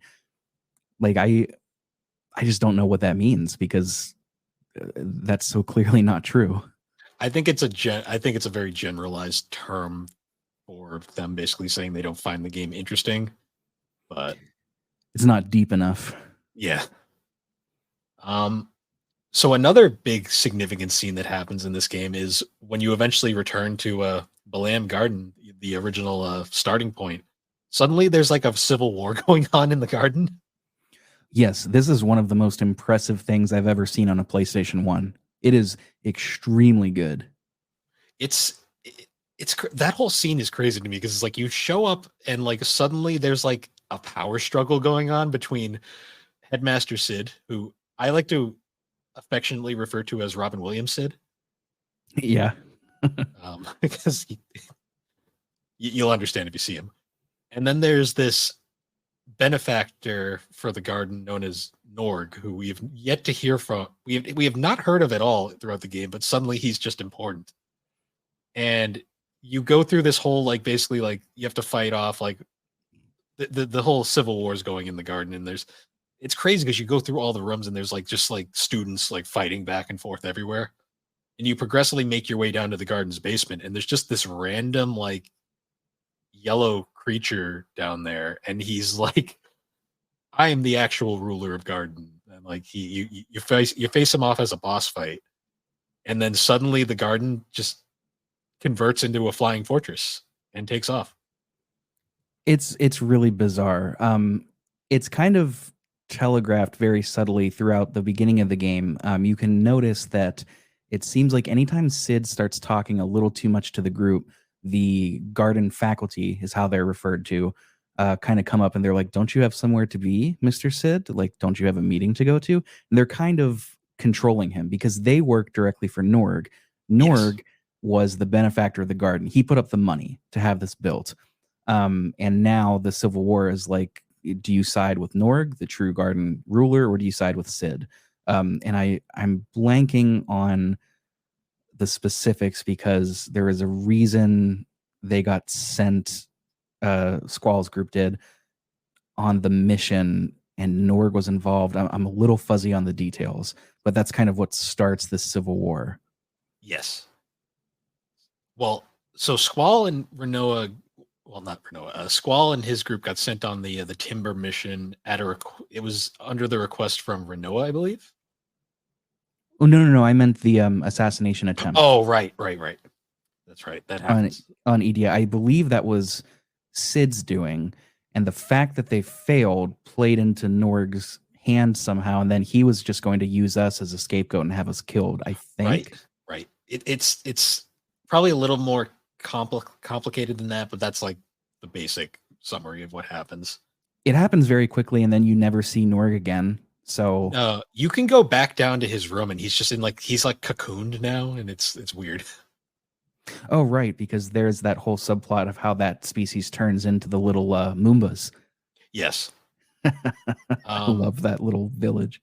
I love the conclusion of that scene though, because like the whole time this is going on, the missile's still heading towards Balam, and the reason why the way they get away is rather than evacuating the garden, Sid's like, wait, we have a contingency plan for this.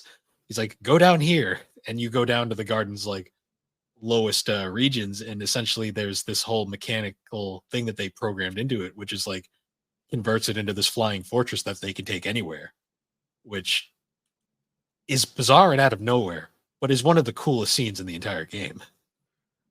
It's very, very cool. Yeah. And because nobody really knows how to drive it, you crash land into a village that really resents the presence of a militaristic force, which is honestly my favorite village in the game, right behind the Fisherman's Moomba. Horizon, I believe. My favorite track in the game, too. Such Oh, and that's top 3 Uematsu tracks, maybe, for me.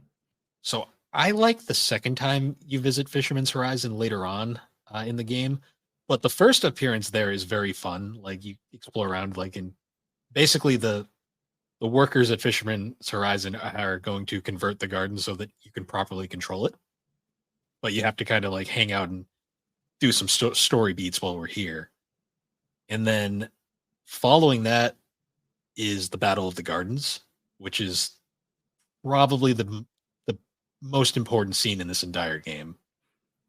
I don't remember if this is the first time you go there. I think it is, but I might be wrong.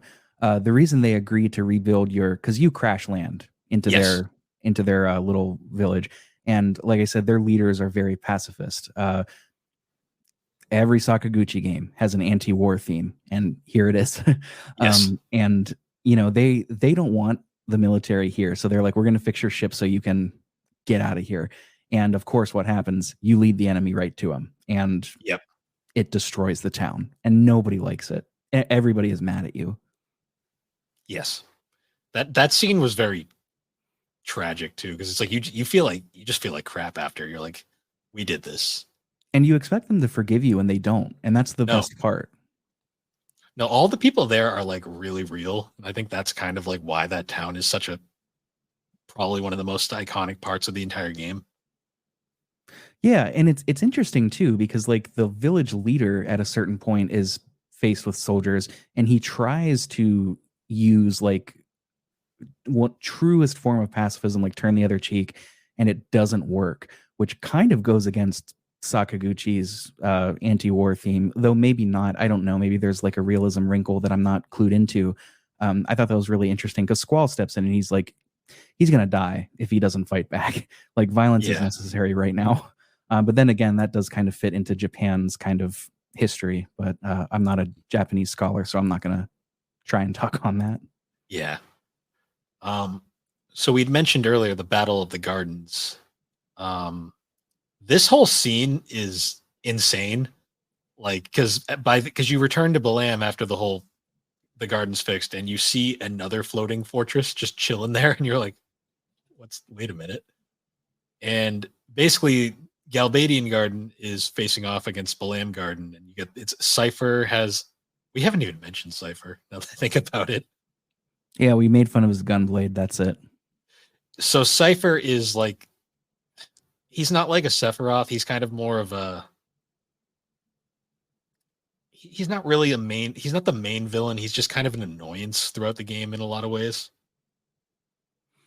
Yeah, he's Squall's rival. Yeah. They kind of get into their trainings together, go too far, and they end up hurting each other. Uh, Cypher is really strongly egotistical.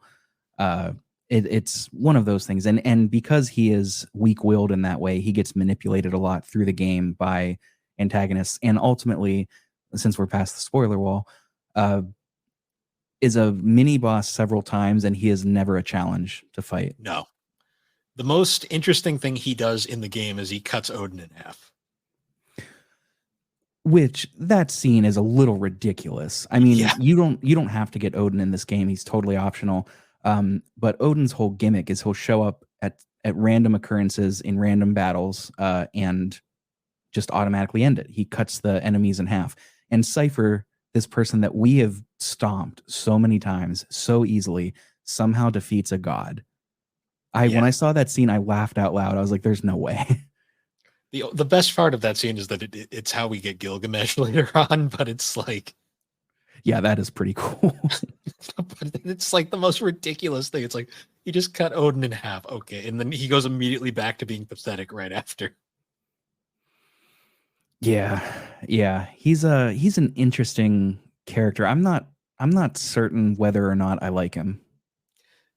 I feel like if they did more with him, he'd be more interesting because like he literally will show up at random times. He's basically a bully. Like that's really his main character. Yeah, him and his two lackeys, Raijin and Fujin, are the disciplinary committee for Balam Garden. And I can't remember if that's like an official title or if they just kind of went vigilante with it. I have this strong a feeling that they just kind of made it up and are just going with it. Just using that as an excuse to be jerks. Yeah. I like his lackeys, like Rajan and Fujin. They're pretty entertaining. They don't do a whole lot, but they have some fun little banter every now and then. It's really interesting with Fujin because in the English localization, Fujin speaks generally one word, just one word, and that's it. And it's always in all caps. So like after you beat up Cypher one time, Raijin will go on this whole thing like Cypher was just going easy, like you don't stand a chance against him, He's literally his hype man. Yeah, and Fujin meanwhile will just say rage in all caps. In the Japanese version, it's really interesting. Fujin only speaks in kanji. So Okay. if you're familiar with Chinese, Chinese is only kanji. Japanese uses three writing systems of hiragana, katakana, and kanji. And most sentences are going to use all of those. Hiragana is used for like designating subjects and predicates and questions, et cetera, et cetera. But seeing it written all in kanji, something like konnichiwa is generally written in hiragana. Fujin could theoretically say it in all kanji. So it would be a very bizarre way of speaking. And that translation into English is just so weird. I don't know what else they could have done with it. But I don't know. Because they did it in Kingdom Hearts 2 as well. When Fujin comes back, she does the same thing. And I just think I don't like it. It's weird. I find it interesting. Like I appreciate that in Japan it has a very specific meaning. so they wanted to give her something specific in America as well. That's an odd way of doing it. I'll say, It could have been worse. They could have made her like speak in rhymes or riddles or something. yeah, or just not speak at all. But Yeah. eh, Yeah. Something I like mean, Zorn and Thorn where it's just like Yoda speak yeah, and rhyming. That oh god. I mean, at least I'll give them credit. They're still both more interesting than Cypher is. Yeah, honestly, because I mean they have some character growth at a certain point. They kind of realize like, yeah, we can't keep following Cypher. He's making a lot of bad decisions. Yeah, because basically at the end of right at the end of the Battle of the Gardens, when you defeat Cypher, it basically that's the point where they're just like, yeah, we're done here because you face them as a mini boss before you get to Cypher, and it's basically them just being like, yeah, this is this even worth it anymore? Yeah. Yeah, that's pretty cool. And Cypher never quite reaches that. He's kind of against you throughout the entire game. Whatever Well, platform he has to be against you, he's going to take it. plus he is currently at this point he's brainwashed by a I don't it's not a Dia. I think it's Ultimisia at this point. Yes, yes, because she gets him to. Oh, what is it? It's that scene with him and Renoa. He He transfers. Oh, he transfers the consciousness into Renoa, right? yes, Somehow. I believe that's part of it because Renoa previously to the events of the game was quote unquote dating Cypher at one point, and for some reason she still trusts him there, and that's basically how he gets a hold of her. Basically, um, I will say though, the Battle of the Gardens has one of my favorite scenes in the game, where Nita, the pilot of the garden, who interesting fact, he is the random guy that graduates with Squall, Selfie, and Zell at the start of the game that doesn't get named. And the thing that Sid says to him is basically like, "Don't worry, if you kind of blend into the background, you'll be important somehow." this story, which is kind of Cool. which is a kind of nice touch. He later comes back as he's the pilot of the garden, and there's a great scene where he like legit just like rams the thing into Calpadian Garden. Oh, right. Yeah, I do remember that. Because this is at the point where Squall's just become seed commander all of a sudden. Yeah, he doesn't want to be, but everybody, nobody else is going to do it. And he's just like, if I don't do it, we're going to die. What's funny is when you get announced as this seed commander, you get to give kind of like almost a Commander Shepard kind of speech at the like right after. And depending on the options, because you pick them in different order, and depending on the options way you pick, Nita will either be like, "Hey, that was a great speech." She'll be like, "Yeah, that was kind of lame, dude." Yeah, you could either get scolded by Shu or the nurse, the school nurse. You Yeah. can like I think one of the commands is like talking about hot dogs or like the cafeteria food. I looked up a guide to find out what the perfect like sequence of words was, and I typed it in and got scolded, and then I scrolled farther down in the guide, and the guide literally said, "LOL, just kidding." And I was just like, I'm like, "You bastards." Oh, that's awful. Yeah. So The I official just Brady Games guide would never do that to you. I don't even know if it's in the Brady Games guide. Now that I think about it, I should probably check that. But yeah, that's a fun little scene. And then I'm trying to remember because this is where the plot gets a little kind of goes off the rails after the Battle of the Gardens. Because is this where Renoa goes in the coma and Squall journeys across the country with her on his back? Um, I think her coma starts after that scene with her and Cypher, when Okay. he's being manipulated by Ultimisia. I Okay. don't think that's quite right here though, because directly after this scene, there's this really phenomenal scene where the background is like full Oh, FMV, right. That's the y- running scene. and all the yes, and you're running as your character. You actually have control. That is one of the coolest presentations in this game. It is phenomenal. And then directly afterwards, there's this very bizarre scene where Renoa and Squall are just flirting on the battlefield, or I should say, Renoa is flirting with him, like, "Oh, let me see Right. your ring." Like, "Oh, I just want to see your ring. Like, can I hold on to it?" And it's like, this now. Yeah. That's true. Because oh yeah, because she gets his ring later on. That's right. And I forgot it's right there when it happens. Yeah, it's the worst possible time. As there's legit war going on in the background. Yeah, I'm it's amazed. so bizarre. I'm still amazed they pulled that off on PS1. It is impressive.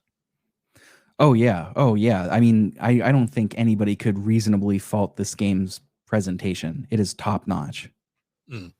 Especially comparing it like to 7. Like we're not quite getting into graphics yet, but like you look at 7, you look at 8, it's like night and day. Mm-hmm. Yeah. Yeah. Yeah. Yeah. So I forget after like that scene, that's when like the final real encounters in the battle go, right? I think so. It's been a while since I've played this part. I know because I know after that is when like the plot like really goes off the rails. Yeah. After that is eventually when we learn about the orphanage from Yes. Irvine, who is just like, yeah, by the way. And then what's funny is we go to see Sid, and Idea is there, still in her full like evil sorceress clothes, which is hilarious. She never changes out of that. Yeah. And that's when it's revealed that actually Ultimecia was controlling her. Sorceresses in this universe are, or at least were at one time, respected. And for one, oh, I'm a little rusty on this. For one sorceress to die, they have to pass on their gift, right? Yes. Okay.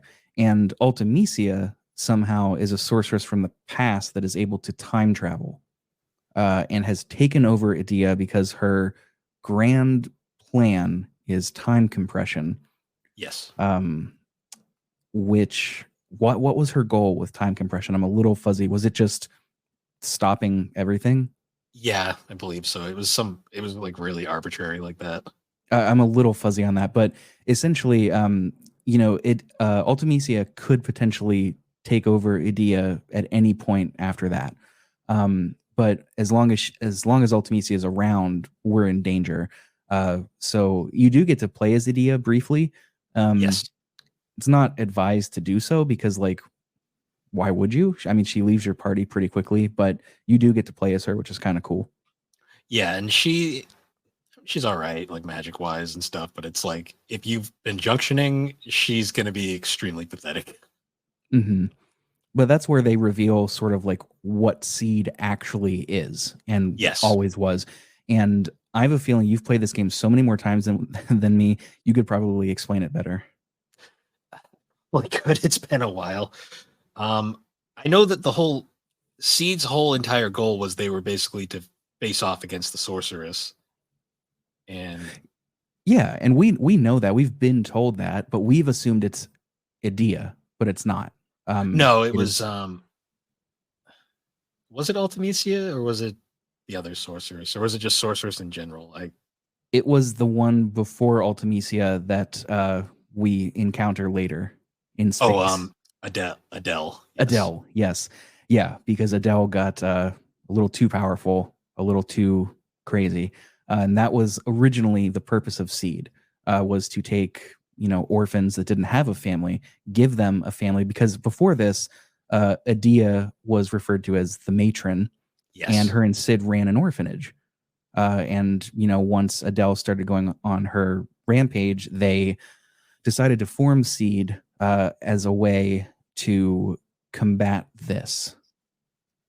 yes, and another thing that they imply is that the sorceresses have to pass on their abilities when they die or just at random points, but they can only pass their abilities off to other sorceress is I'm not sure if it's the plural for that.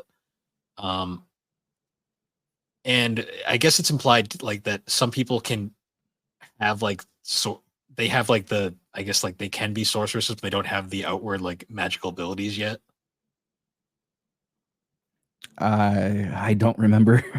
I think that's the implication because when Renoa gets Adia's power, it's implied that she is technically a sorceress herself, but she just doesn't have active powers. So when Adia gives her powers to Renoa, that Renoa basically just becomes a sorceress full on because she had the genes, I guess, for it. It's really convoluted how they explain it.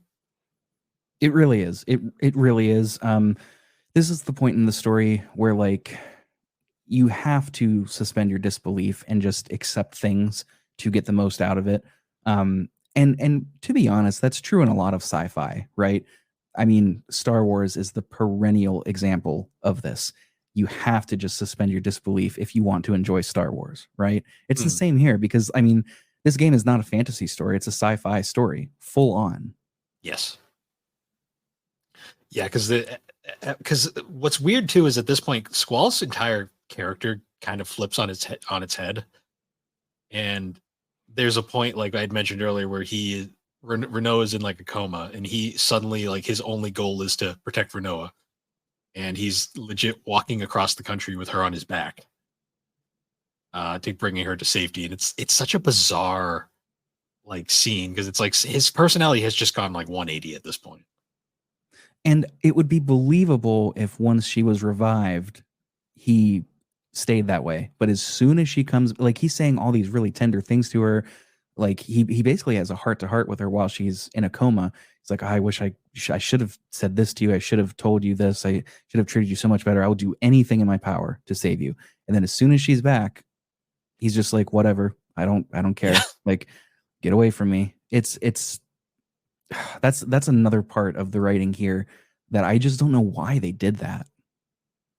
because I believe it's during his journey here that we finally come across STR, the future city in the desert. Uh, I am totally blanking on what this is. So you know the city that it's like the futuristic city. Is that not Esther? That's Esther. Yeah, I pronounced that wrong. My apologies. Yes. For some No, reason, you're I good. thought it was more fancy. Yeah, Esther. Um, they come across Esther, and it's legit this like barren desert, and they just tap on this invisible wall, and a door just appears, and that's how they get into Esther. And it is like when I first got there in the game, I was like, "What is this? Like, this is completely out of left field." But it's basically an entire city where technology has just gone so far advanced. Because this was technically the city that was run by the sorceress Adele. We find out, but this is also where I believe Renoa gets taken out of her coma. I think I'm a bit fuzzy on this. This is also several points throughout the game. We learn that radio transmission has completely stopped from Esther, and now radio transmissions just aren't really a thing. Which is why it's such a big deal when a radio broadcast is made in Galbadia. Um, and now that we're in Esther, we start to piece together that that was also Adele's doing. She Mm, is responsible for this. She's responsible for why communication far and wide has kind of diminished. It was all part of her plan. That's like a little string in the background that you're reminded of every now and then once you get here, you figure it out. yes, because there's so once Renoa gets basically once they bring Renoa to Estar, they want to send her essentially into they basically want to freeze her essentially in stasis, like the because that's where Adele is at the moment. She has been put in stasis and imprisoned on the moon. And The idea behind it being Ultimecia then cannot possess them yes, because Ultimecia can't just possess anybody. Like she can't possess Squall. It's only other sorceresses, and they're saying like this is for everybody's benefit. Like if Renoa is frozen, Ultimecia can't get to her. yes, and because also by this point, Adia has given Renoa her powers, so she can't use Adia anymore. Yeah, Um, it's really weird. We find this out like there's this scene of Squall and Renoa in a spaceship right after she wakes up, and a lot of people say that this is really forced. I don't know. I mean, I don't know how I feel about it. I thought it was a Um, sweet scene. They kind of it's forget about it after, but yeah. But upon landing, that's when like she's just Apperman and she's like, uh, they're like, yeah, you have the sorceress with you, Renoa, and that's how you're told, like as the player, and it's not treated as like an aha moment. It's just like, yeah, that's just how it is, and it's it's just very weird. Until Zell completely kills the mood right after Yeah, with but his Renoa does go willingly though. Uh, well, Sorry, what? I was gonna say like after the scene where Renault, there's the scene after they get back from the moon and Renault basically tells the whole party she's like, I'm the sorceress now, and like they kind of all like go like, we're still gonna support you. Zell then goes, all right, let's kill the sorceress. And then they all just pause and they're just like, Zell? And he's like, oops. Oh yeah, I forgot all about that.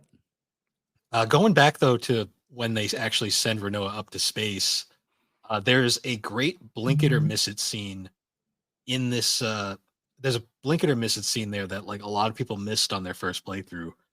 Is there's a point where they're in like one of the they're up at the moon station, and there's the president of Estar's there, and they're all like, Mr. President, we need to get you out of here now. And he is like, no, I don't want to go yet. Wait. And he's like all freaking around. And you're like, that's weird.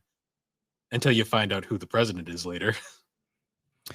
Yes, the president is very eccentric and bumbling and very reminiscent of another character that we've already met, but I didn't put this together at the time. I didn't the first playthrough. The second playthrough, I noticed like right away. I'm like, because at first you're like, wow, the president's really goofy. And then you're like, oh, I get why he's goofy now. I just wasn't thinking about it. So much other stuff was going on. Yeah, it's definitely a repeat playthrough moment.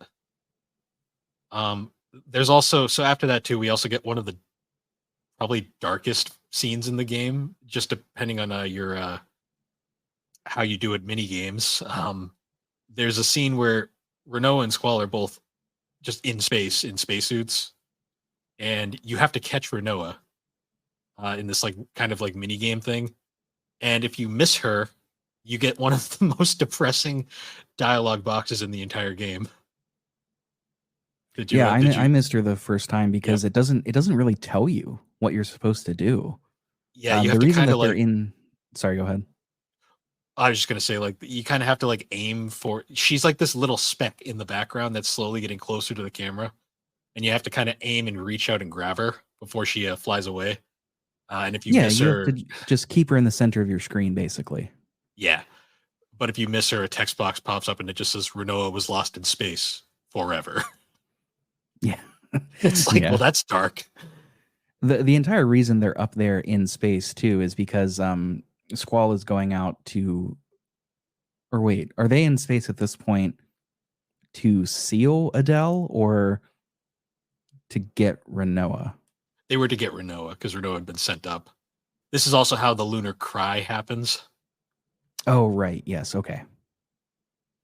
Because during this whole thing in Squall's haste to save Renoa, it ends up triggering an event called the lunar cry, which essentially all these aliens on the moon gather together and essentially just deposit themselves on Earth, basically right on Estar, and this also awakens Adele at the same time. It explains the random encounters in the world at this Yes. point, basically. After they after you save Renoa though in space, you're both. It's like, yeah, you saved her, but we're both still floating in space. Um, they happen to come across this random spaceship that's just there. Literally, it is just a random spaceship that happens to be there, and they're somehow able to grab onto it. Yeah, it's implied like through dialogue boxes that it was a test spaceship. I believe it actually was the spaceship they took Adele up to the moon in, and they just left it. I think it's I don't like know. through symbolism and like the background stuff you find that. Um, but there is a you go into the spaceship called the Ragnarok, and there's a bit of a mini game here that took me a little while to figure out. So when you're in the spaceship, it's infested with aliens. Oh, right. Okay. Yes. The only way to progress is you have to kill the aliens in pairs because they're all different colors. if you just kill them randomly, they'll just infinitely respawn. You have to kill the two, say, green ones together. That'll defeat them. Then you kill the two purple ones, and that'll defeat them, and so on until you're clear of aliens. It kind of explains it to you, but like it's not exactly clear, especially if you're just kind of mashing through dialogue boxes. Yeah, I was following a guide at this point, so I just did Okay. that. My first playthrough, I spent a good hour just killing aliens and just Oof. raising my level up, not knowing. And I was like, oh, I had that realization. Yeah, that's a bummer. Yeah. So after this, though, like we get access to the Ragnarok now. So this is basically where the world map opens up, and you're kind of free to go wherever now. Yeah, and I don't remember what side quests I really did. Because I don't think the Moomba village is a side quest, or the Shumi village is a side quest, is it? Oh, it is. It's not a required one. I think you can just go there for bonus stuff. Okay. I There's liked it that. though. Oh yeah, it was fun to explore. Did you do the Chocobo minigame? What is the Chocobo minigame? So there's one point on the world map that you can uncover, and you can find a bunch. It's like a Chocobo like farm, and they basically teach you how to catch Chocobos, and it's completely pointless because there's no reason to ever need a Chocobo, but you can just do it. The whole reason I always like to do it though is because it's the one time you get to hear the Chocobo theme, Oh, right. which is like the really hard rocking one for whatever reason. Yeah, I did not do that because I think you need a Chocobo to get the Fat Chocobo summon, right? Yes, that's like the one reason you do it. It's just kind of like it's so out of your way, and it's like not really worth it in the long run. Yeah, I just passed up on it. There's also all like the side like summons, like there's the giant cactuar one that you can find. Um, there's one that involves like find it's like I think it's like one of the Bahamut ones where you have to like go down in this like underwater like uh laboratory thing, and it infamously my first playthrough as a kid it soft locked my game. Oh, how does it do that? So there's you go down to this like really low like underwater like laboratory segment, and there's one point with like an elevator, and the way the pre-rendered backgrounds work, um the elevator didn't reload, so I just got stuck down there, and like my game was dead. Oh no. And that was like 80 hours in, Oh basically. no. Yeah, so you can imagine I didn't play 8 for like a good like 5 months after that. That's terrible. Because when I was a kid, I didn't know about making multiple saves to avoid that. But yeah, that happened. But I guess getting down to it now, like the final closing parts of the game are so there's like obviously you have to do the whole crisis with Adele and you take her out. Um and once she's defeated, her powers go into Renault, so Renault is even more powerful now. And this is basically leading up to the conclusion that they have to go after Ultimecia.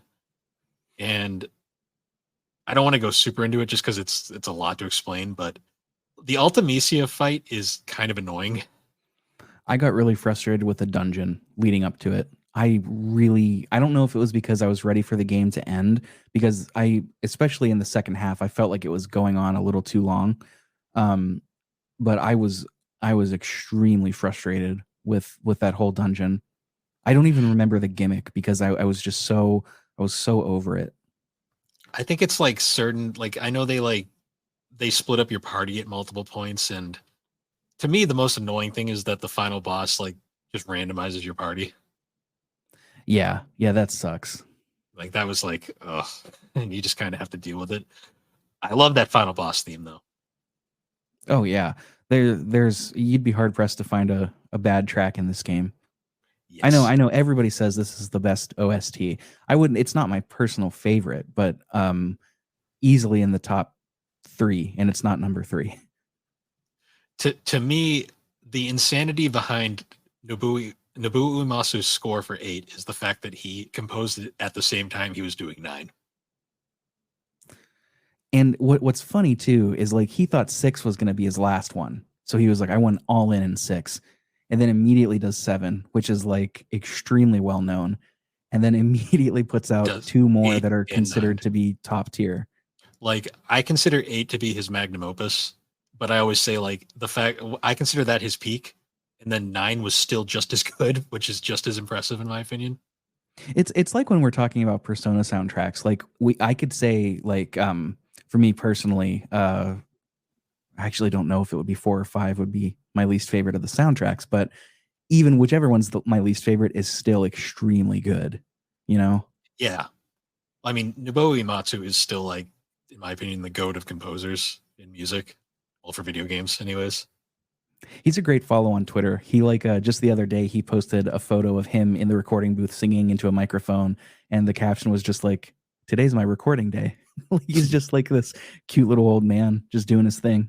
The goofy guy who really likes heavy metal. Yeah, he's so great, dude. Yeah. I love that guy. But so what did you think of the ending of this game with the time compression and all that? It got insane. Like I quite frankly I would need to go through it again because at this point it's been several months since I've played it, and even at the time I was like not 100% sure on what exactly was going on, especially with the I don't remember if it's post credits or during credits, but like the whole camcorder thing when that's all going on. It's just, man, they got a little too crazy with the sci-fi stuff to the point where like I mean, or at least this is how I saw it. If you think about it, you're gonna get lost. So just don't. Just accept what is going on. You know? I mean, that whole opening part before it cuts to, like, him waking up in the flower field, that whole scene of him kind of like going through time compression and like flailing around, that is the credence where the whole Squall is dead theory comes from, because the theory is this is where he officially, like, dies. But because there's that, like, really creepy image of Squall with no face that pops up there. Oh yeah, I forgot about that. That is really creepy to see. Especially if you're not expecting it, it just pops up and you're like, whoa. Um, but yeah, I do love the ending though with the camcorder, and, like, I think it's supposed to be selfies going around, like, filming everybody. Yeah, I don't quite remember. I know it's not Zell because we get a great shot of him choking on hot dogs. You Yeah, finally get some hot dogs. Finally. I know it's because it's like I think it's selfie because she's going around, like, she films Quistis, and Quistis kind of like, she's annoyed, but she's also being nice about it. I think she films Irvine at one point. He tries flirting with her, and she kind of just ignores him. Um, the Zell scene, of course, with his, like, little, like, girlfriends too, which was kind of cute. Yeah, yeah. Oh, by the way, this is a kind of just a little tangent. We never did reveal who Laguna was. I, I was gonna save that for the end because I figured that was Oh, the big. sorry. Yep, no worries. Um, and then of course we get the scene where she's like looking around. She's like, "Where's Squall and Renoa?" And then of course they're out on the garden balcony, and they have the big damn kiss at the end, and then that's how it ends. But going on, yeah, we should probably bring up the biggest spoiler in this game. So Is it eventually, really? Would you consider that the biggest spoiler? well, I mean, at this point, maybe not nowadays because it's so common knowledge, but I guess at the time it was a pretty big one. I would have assumed that the biggest spoiler was Ultimisia just existing. Okay, I guess, like, a non-plot specific spoiler, maybe. Okay, sure. I mean, it's not even technically a. I guess actually, spoiler's not even the right word because it's never officially confirmed in the game. No, you have to do a lot of reading into the text and like optional talking to people to even figure it out. Yeah. So later on, you go back to Star, and you finally get to meet the president, and it's Laguna. Um, it's Laguna, and then Kiros and Ward are his assistants essentially. And you also find out that this is where you find out also what Alone was doing. Because Alone has this weird like ability where she can like take people's subconscious and put it in the subconscious of people from the past. It's yes, it is. Again, you just have to accept it. Like it's not explained beyond that. She has Yes. the ability to place people's consciousnesses into the past, but only people that she knows. Because Yes. Squall tries to do that, get her to do that with Renoa, and she's like, I don't know her. And he's like, okay, I have her comatose body right here. Here you go, say hello. Yeah, It's one of the that was a good it's scene. unintentionally funny. But yeah, Alone was the adopted daughter of Rain, like you had mentioned, and she grew up on the orphanage with after Rain passed away. Yes. I forget why Rain passes away, but So she it's never confirmed. The big implication and theory is that she died in childbirth. oh, that makes sense. Yeah, that makes sense. That But I believe that is completely a fan theory, and it's never actually been confirmed. But that's like the only thing that really makes sense. yeah, I mean that or illness, but I mean either way, she does die, and Alone actually lived on in the orphanage with everybody. And throughout the whole thing, you see one of Squall's big character themes is the reason he is so guarded is because he has trauma of being abandoned. You know, he was not Yes. only just an orphan, but his big sis was taken from him, of whom he was very, very attached as a kid, and his big sis is Alone, and all throughout the game, Alone, you get to see Alone throughout school, and she knows your name. She calls Quistis Quissy or Quisty, and they're both just like, "What the fuck?" Yeah. And it's, you know, she keeps telling you like you'll remember in time, and she's hinting at it, but the reveal is that Alone was at the orphanage, and she was kind of seen as everybody's big sister, but she particularly liked Squall. Like they had a Yes. very strong relationship. And I believe it's revealed that the implication is the whole reason she was sending them back is she was trying to essentially change the past, but she Mhm. learned as she was doing this that she couldn't actually change anything. Yep. Yeah, that's exactly why. So that's why um, all of our characters are quote the fairies with Laguna and everybody. I don't know if Laguna ever gets privy to this knowledge or not, Knowing but him, probably not. yeah, he wouldn't believe it anyway. Or no, he would believe it. He would believe it and then forget about it. Um, yeah. So that's. I mean, it's not explained beyond that, really. I mean, we don't learn where these came from. We don't learn how she figured this out. At least not to my knowledge. Actually, you know what? I just picked up the Ultimania for 7, 8, and 9, and I should have done research. I should have been a good guest, a prepared guest, and done research. But It's all right. I didn't do research on my own shows, so I haven't flipped through other than just looking at the character arc, and then the stuff for 9. But mhm. um, yeah, that's the long and short of Alone. That's why we were going into the past. It was Alone. She was the one doing that, and it's kind of a weird pun on her name too. Yeah, Uh, um, I don't think that's how it would be pronounced in the Japanese version. I don't have it pulled up. Maybe I could like just as I'm talking, kind of pull it up and see what it would be. But it is a weird pun, like alone, and she's alone and Squall's alone. I don't know.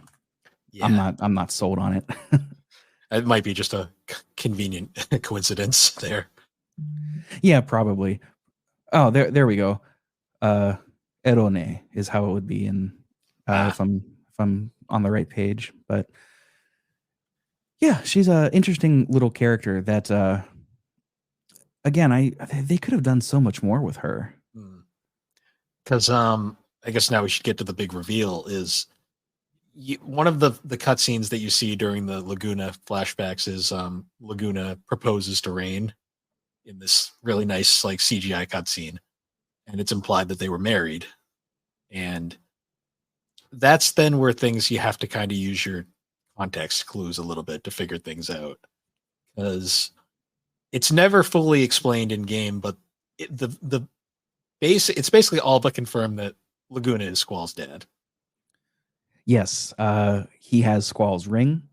Whenever there's this really funny cutscene where somehow Laguna ends up as an actor for hire in a movie. Yes.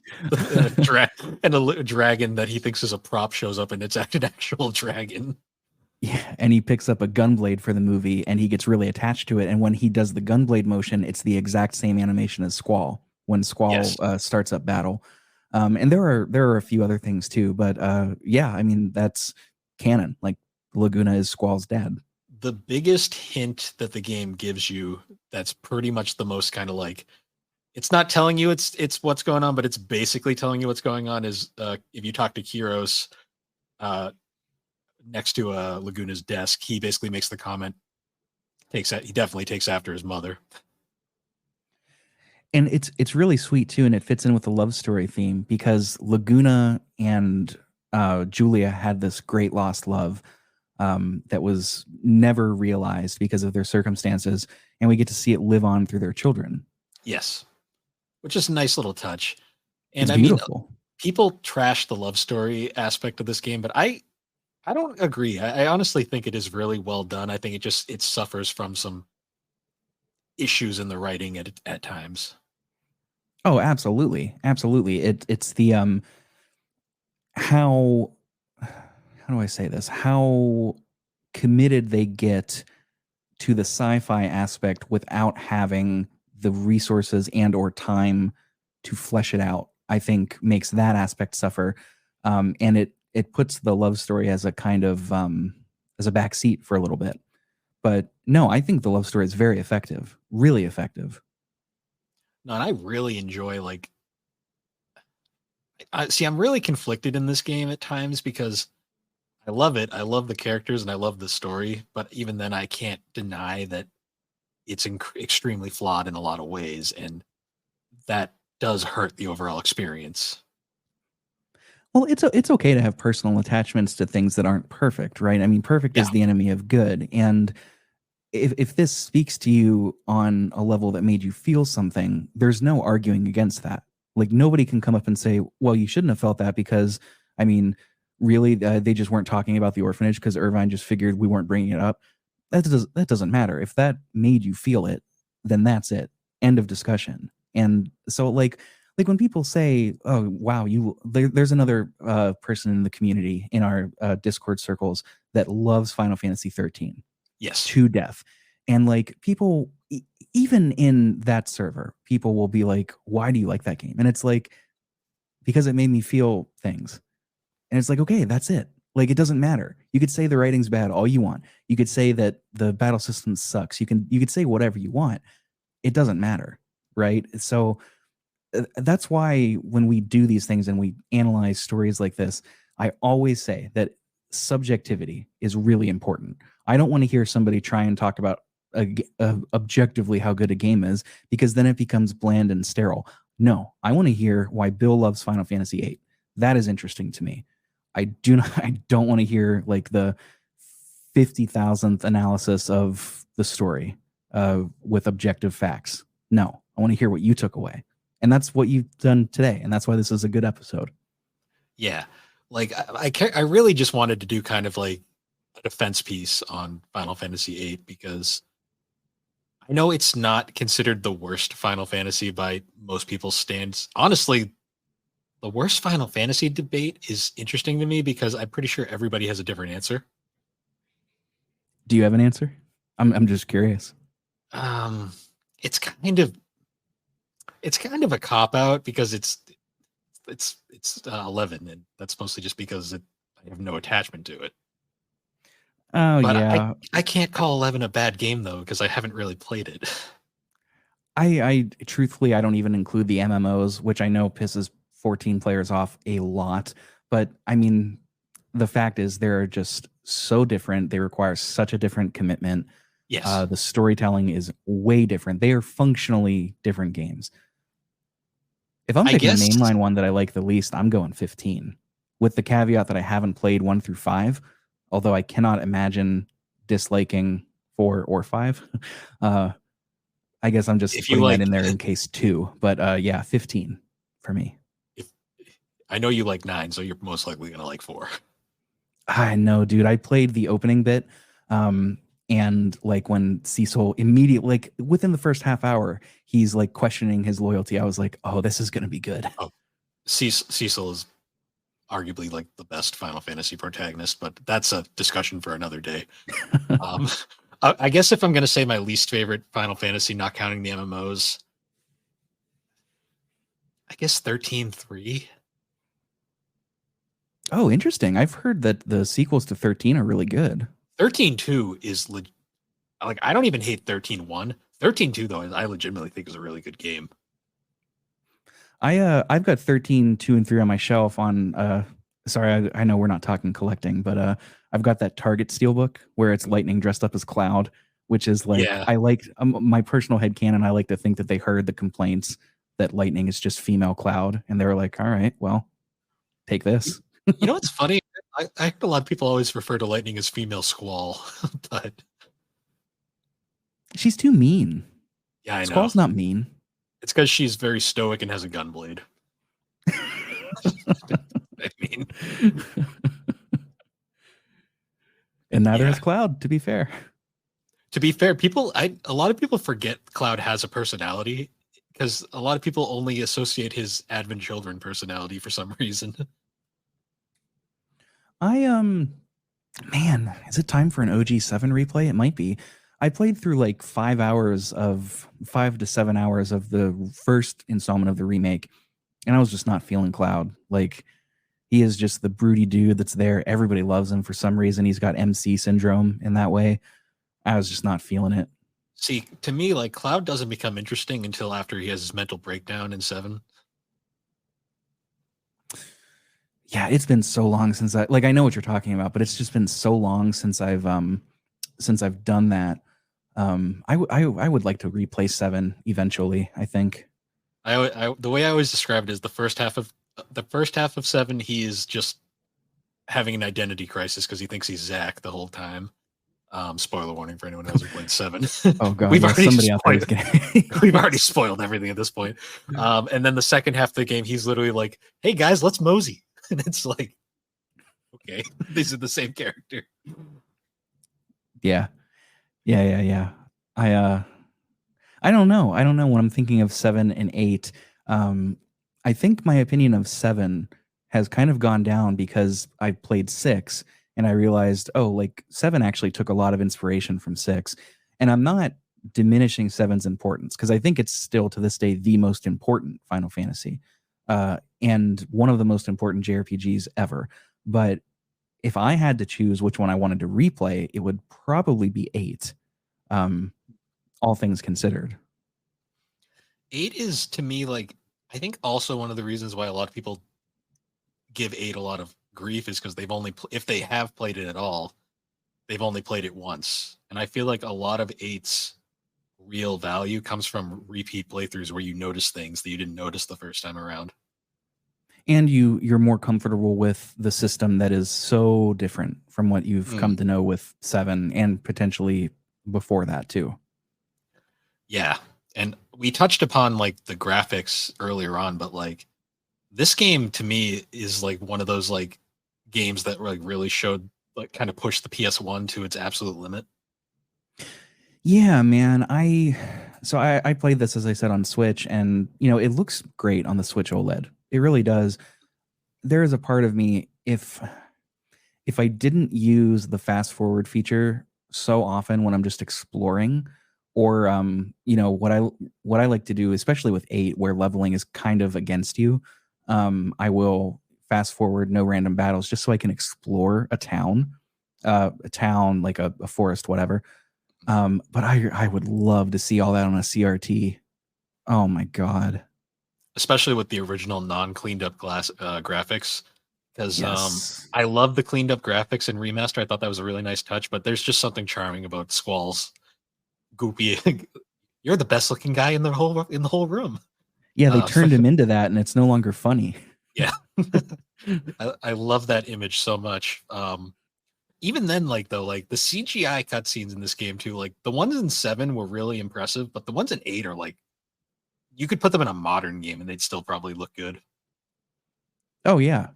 Show anybody the intro to like 7, 8, 9, and 10. And like, okay, maybe some people are going to pick 10, but like eight's intro is easily the best on the PS1. Mm. 8 also has to me like some of the best like cutscenes in the series. Like you got the Waltz of the Moon cutscene, which is really nice. The whole ending is amazing. The Laguna Rain proposal scene, the Squall getting impaled scene. It's just a Even lot of. the Oh yeah. ballroom dancing in the beginning is really good. Hmm. Yeah, like it all looks really good. And to me, it's insane too because 9 looks just as good. But 9 goes for that old style of it, the older graphical, like the much more Final Fantasy-ish art style, I guess like you could say. Yeah, I mean, between the two, it comes down to preference, I think, because there's no shortage of cinematography and uh, what do you call it? I'm completely blanking on the word. The thing that I said Final Fantasy 16 lived spectacle. That Final Fantasy 16 lives and dies by. There's no shortage of that in 8 or 9. It's just, what do you prefer? Hmm. Yeah, it's I guess like to wrap this up, like because I mean honestly I could go on forever just praising 8, but for the things it deserves. Um I guess to wrap it up though, like nostalgically, this will always be my favorite Final Fantasy just because it's the first RPG I ever played, first Final Fantasy. I won't say it's the best Final Fantasy. Like I still, to me, the best Final Fantasy is still a heated debate between 4, 6, and 9. But it is in my top 5. I actually think it might be my my fifth favorite Final Fantasy. Wait, 8? Are you talking about 8 or 9? 8. Um, how did Wait, I might have? I'm sorry. I thought this was your favorite Final Fantasy. Well, I mean, sorry, I phrased that wrong. Um, it's my favorite, like in terms of the one I love the most, but in terms of the ones I consider the best, like my top 5 in Okay. terms of quality. That's Okay. I should phrase that better. Um, it's probably number 5 for me out of my top 5 Final Fantasies. Like behind, I still think I fight the 4, 6, and 9 kind of just fight eternally there. Um, most of the time, it's 6 is my favorite in terms of quality, followed by 9, then 4, guess 7. See, 7 and 8, I feel like could switch around sometimes. The trouble with me with ranking 7 is just like I'm so over hearing about it and seeing it that I feel like that's coloring my impression on the original game itself. Mm. That's just really difficult uh, to catch yourself in that kind of a bias and get around it. But I'm trying to think too where I would put 8, because I mean 9, 6, and 10 are easily top 3. 10 too, like I don't think it's necessarily the best one, but I love replaying 10 too. It is the most mechanically satisfying to play. I think it has the 5 I've best heard is gameplay very, in the series. I mean, out of the ones that I've played, yeah, I would totally agree. Um, but I mean, do I like 8 more than 10 too? In a lot of ways, yes. Yes, I do. Mechanically, definitely not. But character wise, even definitely not, with the exception of Squall. Um, yeah, I don't know. That's actually a great question. Ooh.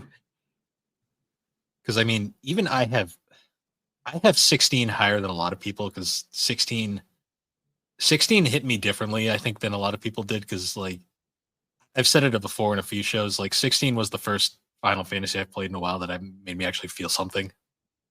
Probably since probably since 10 too, honestly. Um, That's fair.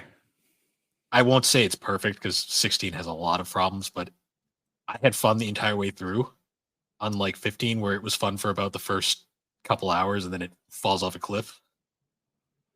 Yeah, they I don't want to drag this out longer than it needs to be, but did they ever fix that? Like I have the Royal Edition on PC. Like can I just play that and get the whole story? Or do I need to watch like an anime and a movie and fan fiction? I'm not gonna lie, I still haven't played it since my first playthrough. Okay, fair. Okay. Yeah. Um I guess that's about it. I think we covered pretty much everything. Oh, we didn't talk about Triple Triad.